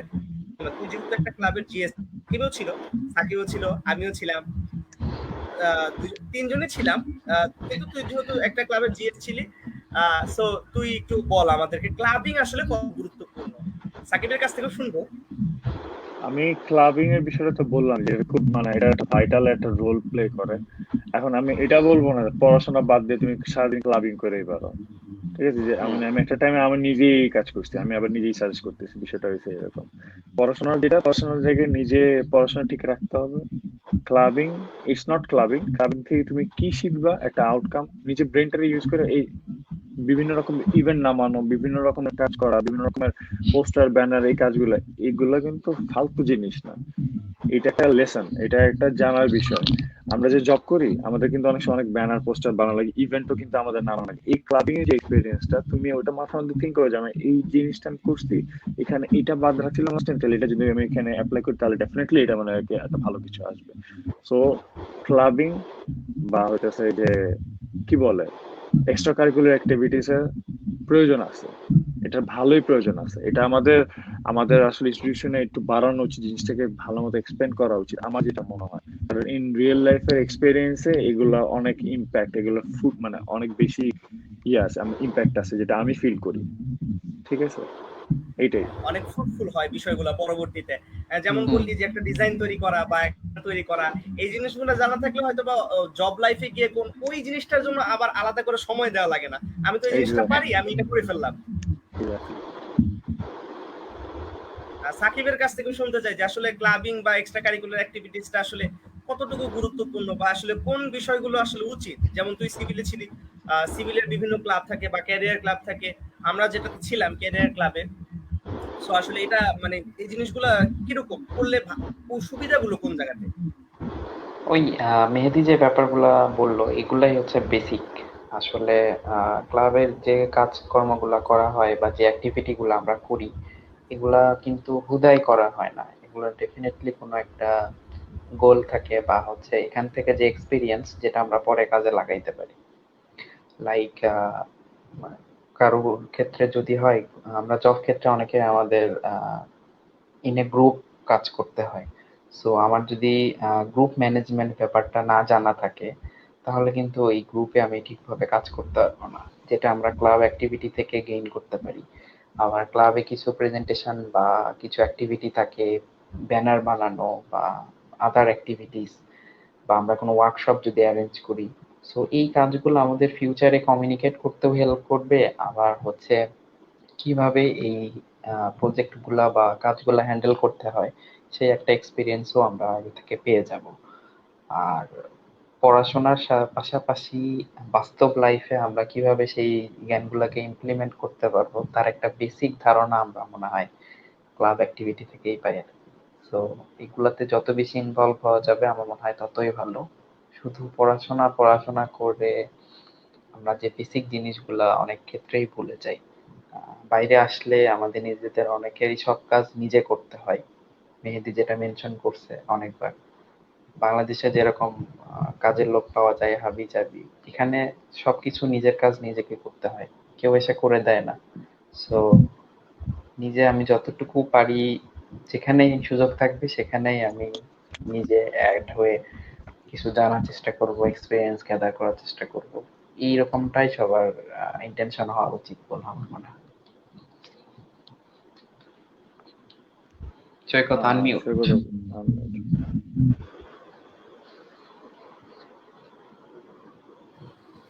আমাদের কিছু কমেন্ট আছে, সেগুলো আমরা দেখি।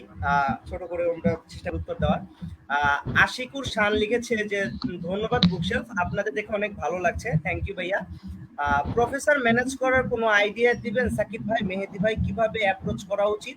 মিনিমাম সিজিপিএ কেমন হলে ভালো হয়? পাবলিকেশন ভালো হলে সিজিপিএ যদি 3.5 এর নিচে থাকে সেক্ষেত্রে কেমন আশা করা যায়? এবং বাইরে যাবার জন্য সিভি নিয়ে একটু আইডিয়া দিলে ভালো হয়। নরওয়ে কেমন চয়েস হতে পারে, আইডিয়া চাই সাকিব ভাই। ফাইনাল কোশ্চেন হচ্ছে সাকিব ভাই বিয়ে কবে করবে? অনেক কোশ্চেন করছে স্যার,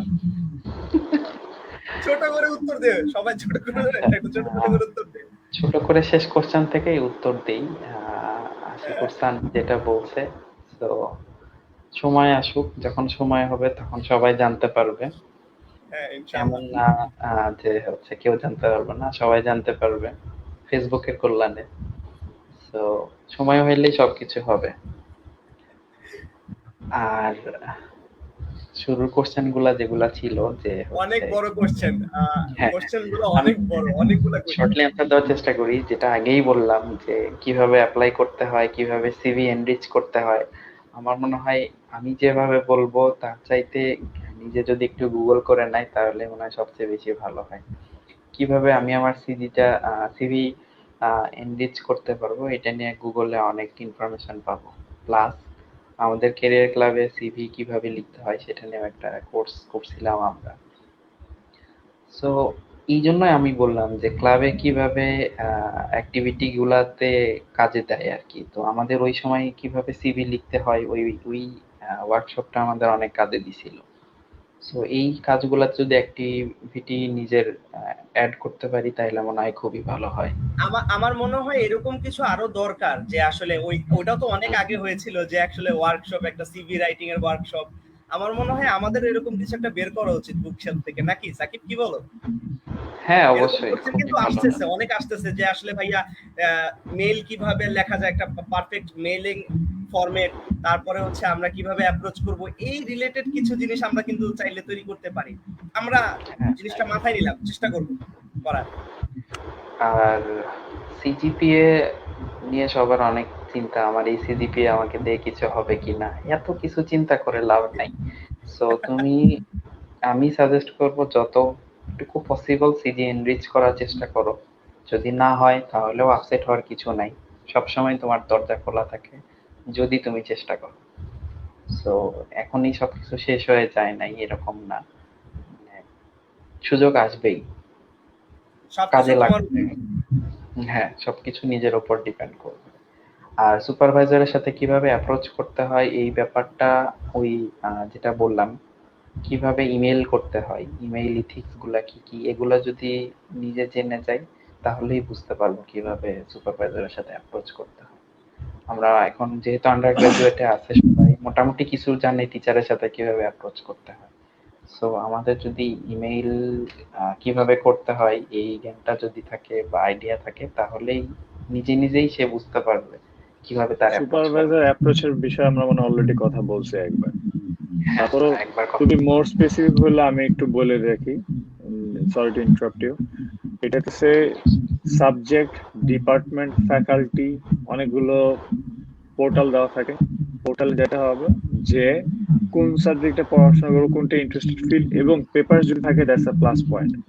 পেপারস থাকলে পেপারসের সাথে ওই প্রফেসর ওই রিলেটেড কোন পাবলিকেশন আছে কিনা ওইটা ওখানে সব ক্লিয়ারলি লেখা থাকে, ওয়েবসাইট একদম সব ক্লিয়ারলি লেখা থাকে। নাহলে প্রফেসরের কাছে যে ওই জিনিসটা যখন দেখবো যে এইটা আমার হচ্ছে জিনিস, মানে এইটা মানে করা হয়েছে, মানে পেপারস গুলো বের করা হয়েছে, তাকে ইন্টারেস্টেড ফিল্ডে সুন্দর করে ইমেল করবা। হ্যাঁ, ইমেলের সাবজেক্ট থাকবে, সাবজেক্টটা থাকবে যে ইন্টারন্যাশনাল স্টুডেন্টস। ঠিক আছে, আমি চাচ্ছিলাম আপনাদের মানে কি বলে থিসিস বা সুপারভাইজিং হওয়ার জন্য। তো এইভাবে করে লিখলে দেন তুমি তোমার যে জিনিসটা যেটা পেপারসে কি লিখছো, পেপারের একটা লিঙ্কও দিয়ে দেওয়া প্রয়োজন পড়লে। ঠিক আছে, তো ওই লিঙ্কের মধ্যে যেমন ওই যে যেমন কি বলে কি গেট জানে বুঝলাম, research research GATE. GATE, research GATE. তো আমি যেমন আমার হচ্ছে ইয়াকে মানে আমার প্রফেসরকে এরকম একবার বলছি, পরে বলছে যে ঠিক আছে তুমি লিঙ্ক সেট করো। তো আমি ফার্স্টে বুঝিনি কি লিঙ্ক, আমি বলছি এবার কোন লিঙ্ক চাইলো উনি আবার। পরে বুঝলাম যে আমার পেপারের রিসার্চ গেটের যে লিঙ্কটা সেটা চাইছে।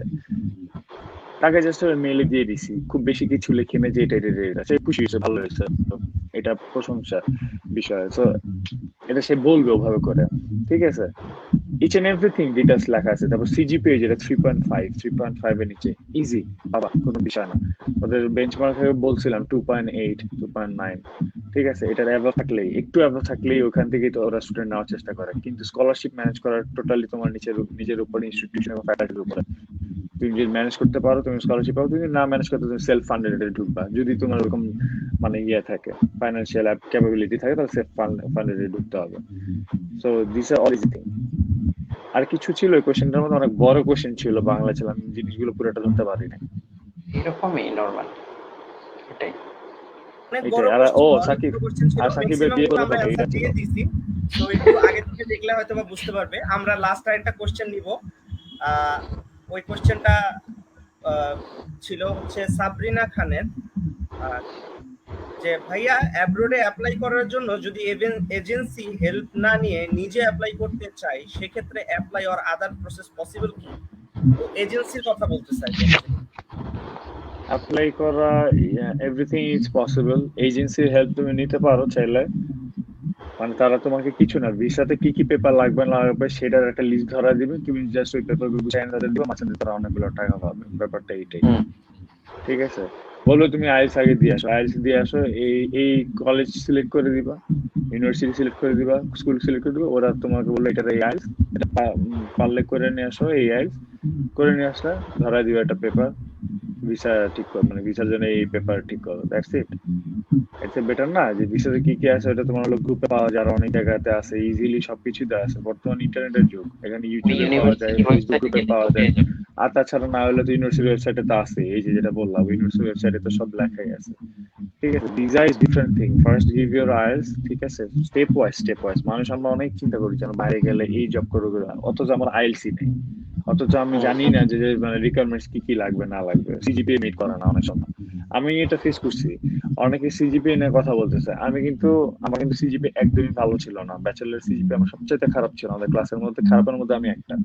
ঠিক আছে, তাও আজকে এই পজিশনে কিভাবে, just use your brain, nothing else. ঠিক মতো অ্যাপ্রোচ করতে হবে, অ্যাপ্রোচ অ্যাজ ইফ কি ইমেল। ঠিক আছে, কিভাবে একটা সুন্দর ইমেল, কিভাবে কোন জায়গায় কি পাওয়া যায়, গুগলিং, এগুলাই আর কিছু না। এগুলো জাস্ট ঠিক মতো জানতে পারলে ইজিলি একটা মানুষ হইতেছে যেটা করার মানে যেটা অ্যাব্রড যাওয়ার সেটা পারবে। ও সান বলছিল নরওয়ের কথা, Norway is a beautiful place, good place to live, but তুমি পিআর পাওয়ার জন্য বা যদি পিআর প্ল্যান মানে পার্মানেন্ট রেসিডেন্সি যেটা বলে সিটিজেনশিপ, এটা পাওয়া খুব একটা ইজি না। 10-20 বছর পরেও তুমি না পাওয়ার চান্সেস অনেক হাই, এটা আমি যতটুকু জানি, যে তুমি পেয়ার চাইলেই পাবা না। আর 3.5 এর নিচে নরওয়েতে তুমি ইজিলি ইউনিভার্সিটি পাবা, কিন্তু 3 অ্যাবভ থাকলে বেটার সিজিপিএটা। আমি আবার রিপিট, 3 অ্যাবভ থাকলে সিজিপিএটা, তাহলে তোমার জন্য বেটার আর কি চান্সেস পাওয়াটা। আমি নিজে ট্রাই করছিলাম নরওয়ে, সুইজারল্যান্ড, এগুলো মানে ওই যে ছোট থেকে ঠিক থাকে না যে এগুলো অনেক সুন্দর জায়গা, এটা এটা। পরে দেখলাম সুন্দর জায়গাতে আসলে মেইন ফ্যাক্টর, সুন্দর জায়গা তো সব জায়গাতেই আছে, কিন্তু তোমার এই জিনিসগুলো ফাইন্ড আউট করতে তুমি কি কি চাও, কি কি করতে হয়। ঠিক আছে, এইটাই।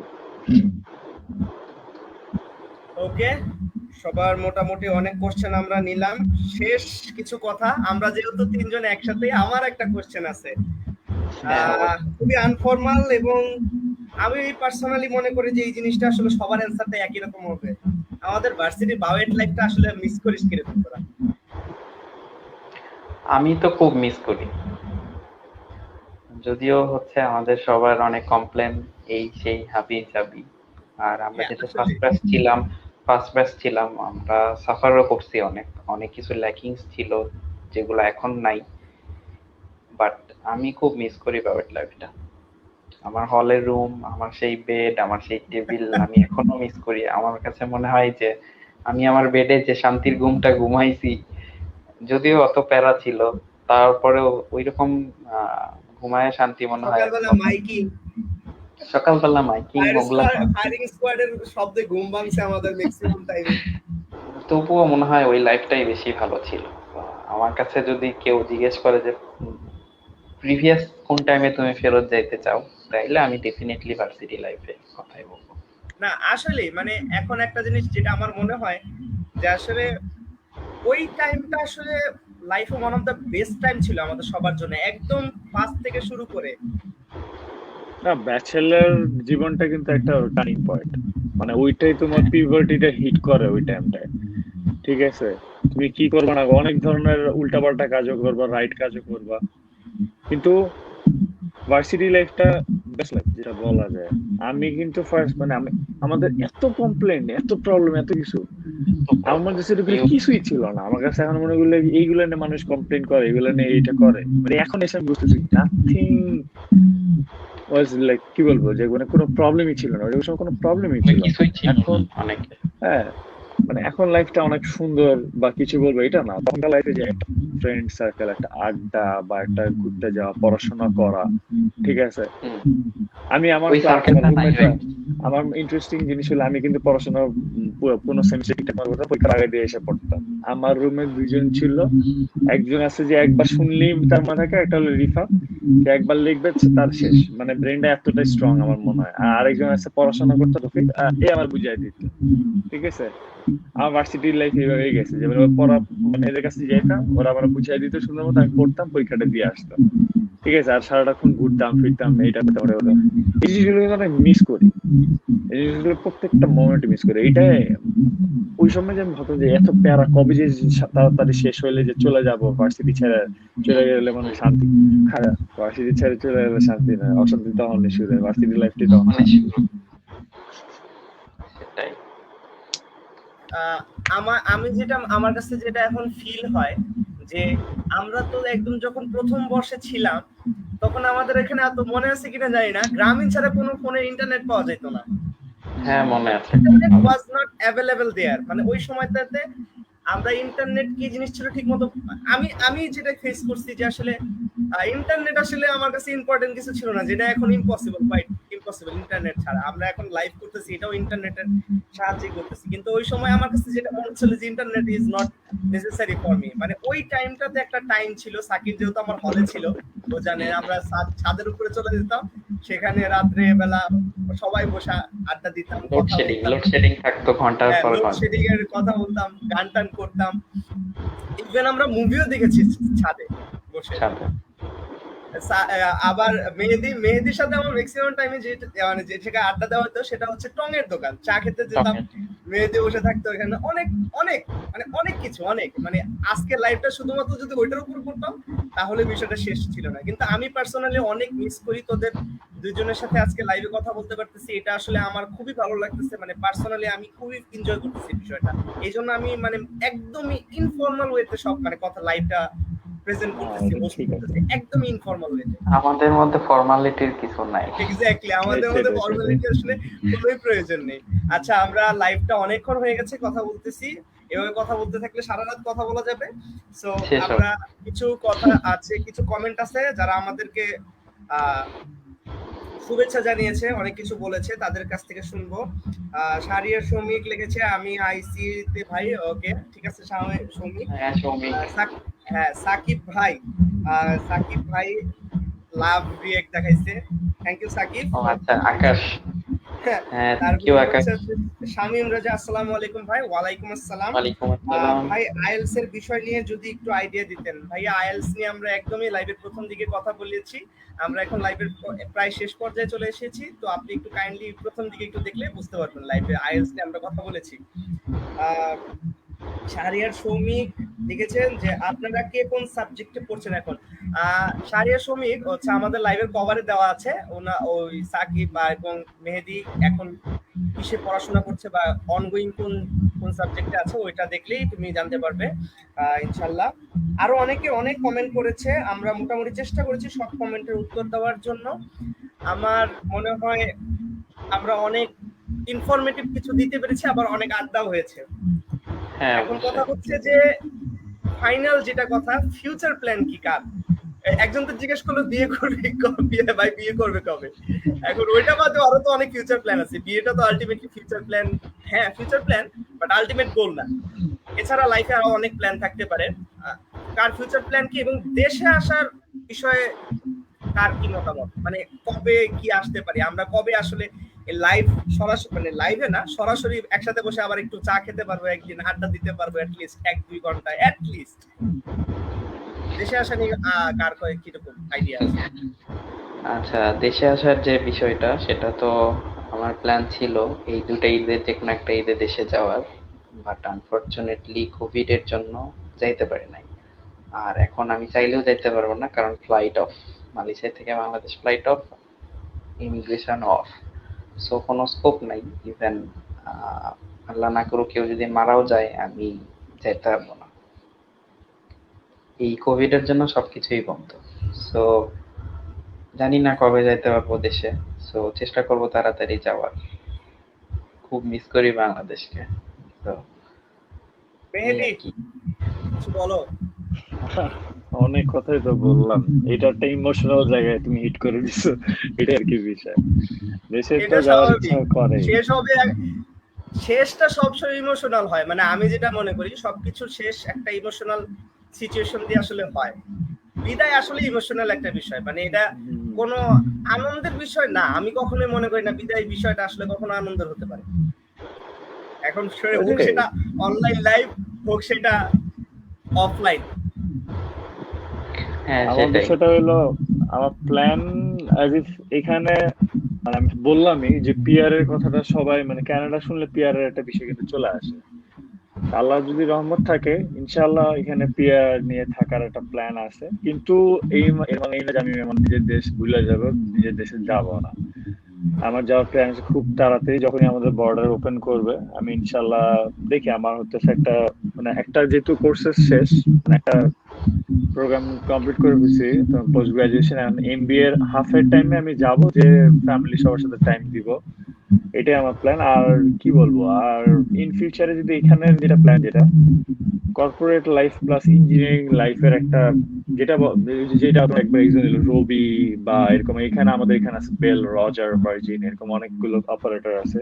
এরকম টাইপেরই অন্যান্য যেগুলো আছে, এগুলোতে একটা কিছু যদি ধরো আইটি ইঞ্জিনিয়ারিং প্লাস ম্যানেজমেন্ট যদি ঢুকা যায়, আমি আমার এই জন্য, মানে আর কি বলবো, I kept my all sides open. Engineering degree, management, IT সবই একটা ডিগ্রি, সবকিছুই একটা গ্যাদার করে রাখতেছি। বয়স যেহেতু আসবে না, এইজটা এখনো তো বুড়া তো হয়ে যায় নাই, তাই না? যখন বুড়া যাও তখন আর পড়াশোনা করতে মন চাবে না, বিষয়টা এইটাই। এই জন্য সবকিছু নিয়ে একবারে একটা ফিল্ডে নামার প্ল্যান, একবারে নিজের গোলটাকে সেট করে আস্তে আস্তে আগানো। এখনো তো আন্ডার এইজ বলা যায় মানে এইসব ক্ষেত্রে, ঠিক আছে। আর ওইটাই আর কি, মানে সবাইকে মিস করি ভার্সিটির, যেমন ফ্রেন্ডদেরকে মিস করি, তেমন আমার ছোট ভাই, তারপর ওই যে অনেক জুনিয়র্স হ্যাঁ, অনেক ছোট ভাই বোন কমেন্টও অনেকে করছে আছে। যে ভাই আপনাদের অনেক মিস করি, সেটাই, আমি আমার ছোট আপনাদের সাথে ভাইদের অনেক মিস করি। অনেকেই নক দেয়, অনেকে দেয় না, তারপর নিজের থেকে আবার অনেক সময় দুই একজনের সাথে কথা বলার চেষ্টা করি, কি অবস্থা, কেমন আছে। ঠিক আছে, ছোট ভাইগুলো আসলে এরকম ছোট ভাই পাওয়া সম্ভব না। যে রেসপেক্ট আর যে লাভ যেটা পাইছি ফ্রেন্ড, ছোট ভাই বল অবশ্যই। বা ছোট বোন, যেটাই বল সবার সাথে, এটা আসলে কানাডা কেন, ওই বাংলাদেশে 12টার বাইরে গেলে আমি মনে আর আর কোথাও পাবো না এইভাবে। মানে আমার কাছে এটা ফিল হয় যে লাভ, সবার সাথে যে যে রেসপেক্ট আমি পাইছি, আন্ডারস্ট্যান্ডিংটা যে ছিল। বন্ডিংটা। হুম। সবাই ভাবে যে এখানে এসে দাঁড়িয়ে গেছি, ভুলে গেছি, আসলে মোটেও না। সবার কথাই মনে আছে, সবাইকেই মনে আছে, ঠিক আছে, সবকিছু সব ব্যস্ততার মুহূর্তে কারণে মনে আসলে আছে। এটা ওইভাবে ব্যস্ত হয় না, আগের মতো হয় না বিষয়গুলো। স্টুডেন্ট লাইফটা বেস্ট লাইফ। স্টুডেন্ট লাইফে হ্যাঁ থাকতে যে বলে আসলেই। যে সময় নেই পড়াশোনা, নাথিং। স্টুডেন্ট লাইফে ওই পড়াশোনাটা খুবই অল্প পড়াশোনা, মানে আমার কাছে এটাই মনে হচ্ছে, এটার সামনে পড়াশোনা, তাই ভাবতাম যে অনেক ব্যস্ত। স্টুডেন্ট লাইফটার মতো বেস্ট লাইফ আর পাওয়া যাবে না। সবাইকে আমি একটা কথাই বলছি, স্টুডেন্ট লাইফ যতটুকু পারো এনজয় করো আর পড়াশোনা করো। দুইটা কাজ ছাড়া কোনো কাজই নেই, না রান্না বান্না করা লাগে, না নিজের আর্ন করা লাগে। তো এটাই, এনজয়ও করবা, পড়াশোনাও করবা, আলটিমেটলি যেখানে যাওয়ার আল্লাহ রহমতে সেই জায়গায় তুমি চলেও যেতে পারবা। এটা কোনো টেনশনের কিছু না, জাস্ট প্ল্যান রাখা লাগবে, যে একটা সুন্দর মতো প্রপার প্ল্যান আমি আগাবো, দ্যাটস ইট। ওকে, আমরা আজকে অনেকক্ষণ কথা বললাম, অনেক আড্ডা দিলাম, অনেক কথা হলো, অনেক কিছু আমরা জানতে পেরেছি। আহ আজকে এই পর্যন্তই, তাহলে ইতি টানছি আমরা আহ লাইভটার। সো আর আমি কারো উদ্দেশ্যে যদি লাস্টলি কিছু বলার থাকে তাহলে সেটা। লাস্টলি যাওয়ার আগে বুকশেলফ কে ধন্যবাদ দিতে চাই। I would like to thanks to everyone who worked with bookshelf. সামনে পিছনে যারা সবাই আছে, আমি দেখলাম যে বুকশেলফে অনেক মানুষ একসাথে কাজ করে, যে একটা প্ল্যাটফর্ম ক্রিয়েটর সাকসেসফুলি যেভাবে মানে দাঁড় করানোর চেষ্টা করছে এবং সাকসেসফুলি হচ্ছে, এটা যেন ইন ফিউচারে আরো ভালো কিছু করতে পারে, একটা ভালো একটা প্ল্যাটফর্মে যেতে পারে, সেই দোয়াই রইলো, সেই কামনাই রইলো। And thanks to bookshelf for inviting me as a guest. এটাই আর কি। হোপ ফর দ্য বেস্ট, ইনশাল্লাহ সবসময় ভালো প্লেজার। কিছুটাই আশা করি আমরা, ভালো কিছুই আসবে। অ্যান্ড থ্যাংক ইউ সৈকত, ঠিক আছে, এত সুন্দর একটা প্রোগ্রাম অ্যারেঞ্জ করার জন্য। হ্যাঁ, আর আমরা বাকিদেরকেও আমরা ধন্যবাদ অবশ্যই জানাই। অবশ্যই আশা করব আহ, যে আমরা বুকশেলফের এই যে জার্নিটা, এই জার্নিতে আমরা আমরা আমরা আরো যারা আছে সবাইকে আস্তে আস্তে পাশে পাবো। চেষ্টা করব যে আমরা এই বুকশেলফের মাধ্যমে আমরা যাতে পজিটিভ কোনো কিছু করতে পারি। সবাই তো আমরা বাংলাদেশি, তো বাংলাদেশের জন্য পজিটিভ, যে যেখানেই থাকি না কেন, বাংলাদেশের জন্য পজিটিভ কিছু যাতে আমরা করতে পারি সেই চেষ্টা অবশ্যই আমাদের মধ্যে থাকবে। আমি আশা করব সবার কাছ থেকে আমরা বুকশেলফের জন্য হেল্প পাবো, সাহায্য সহযোগিতা পাবো। সাকিব, বুকশেলফের বিষয়ে অবশ্যই। তোমার কোনো কথা থাকলে বলতে পারো, শেষ কিছু কথা। হ্যাঁ, অবশ্যই। তোদের যে প্ল্যাটফর্মটা শুরু হয়েছে আর যেভাবে আগাচ্ছে, আমার কাছে খুবই ভালো লাগছে। আর যেভাবে প্রোগ্রেস হচ্ছে, আমার কাছে মনে হয় এই ব্যাপারটা কন্টিনিউ রাখা উচিত। অনেক ক্ষেত্রে যেটা হয় যে অনলাইন প্ল্যাটফর্ম গুলা কন্টিনিউশনের অভাবে হারিয়ে যায় অনেক সময়। সো যেভাবে আগাচ্ছিস, ইনফরমেটিভ কন্টেন্ট গুলা আমার মনে হয় কন্টিনিউ করাটাই বেটার হবে এবং রেগুলারলি কন্টিনিউ করাটাই বেটার। খুবই ভালো উদ্যোগ, পার্সোনালি আমার খুব ভালো লাগছে আর কি। Okay, thank you Atik, thank you Mehedi for coming to our live. অনেক কষ্ট দিয়েছি টাইম বের করে আমাদের লাইভে আসার জন্য অনেক ধন্যবাদ। মেহেদি তো ঘুম থেকে উঠেই আমাদের লাইভে জয়েন করেছে, সাকিবও অনেক ব্যস্ততার মধ্যে আমি সময় বের জাস্ট করে গতকালকে একটা ফেলেছে। ট্যুর থেকে আসছি, 10-12 দিন একটা ট্যুর থেকে আসছি, ঠিক আছে, আমার আর জন্য একটু ঝামেলা ছিল। এটা বলার কারণ হচ্ছে যে মানে এটা হচ্ছে একটা পজিটিভিটি, একটা বিষয় যে না আমার হুম। ইচ্ছা ছিল, আমি অ্যাটেন্ড করেছি, আমি চাইলে তো নাও করা যেতে পারতো। না না, যাই সেটাই। হোক, সেটাই হ্যাঁ, বিষয়। অবশ্যই। So, ধন্যবাদ, অসংখ্য ধন্যবাদ তোমাদেরকে। আর আমাদের লাইভ যারা দেখেছেন তাদেরকে অসংখ্য ধন্যবাদ। বুকশেলফের প্রতিটা মেম্বারকে অসংখ্য ধন্যবাদ, এবং এই লাইভ যে কন্ডাক্ট করছে আতিক, স্পেশালি আতিক কে ধন্যবাদ। Thank you. সো বুকশেলফের প্রত্যেকটা মেম্বারকে আমি অসংখ্য ধন্যবাদ জানাচ্ছি একটা সাকসেসফুল লাইভ কমপ্লিট করার জন্য। এটাই হচ্ছে আমাদের প্রথম পর্ব। সো থ্যাংক ইউ এভরিওয়ান, দেখা হবে নেক্সট Thank you সবাইকে পর্বে। অনেক everyone, দেখা ধন্যবাদ। হবে ইনশাআল্লাহ। আসসালামু আলাইকুম। আসসালামু আল্লাহ আলাইকুম। হাফেজ। আল্লাহ হাফেজ।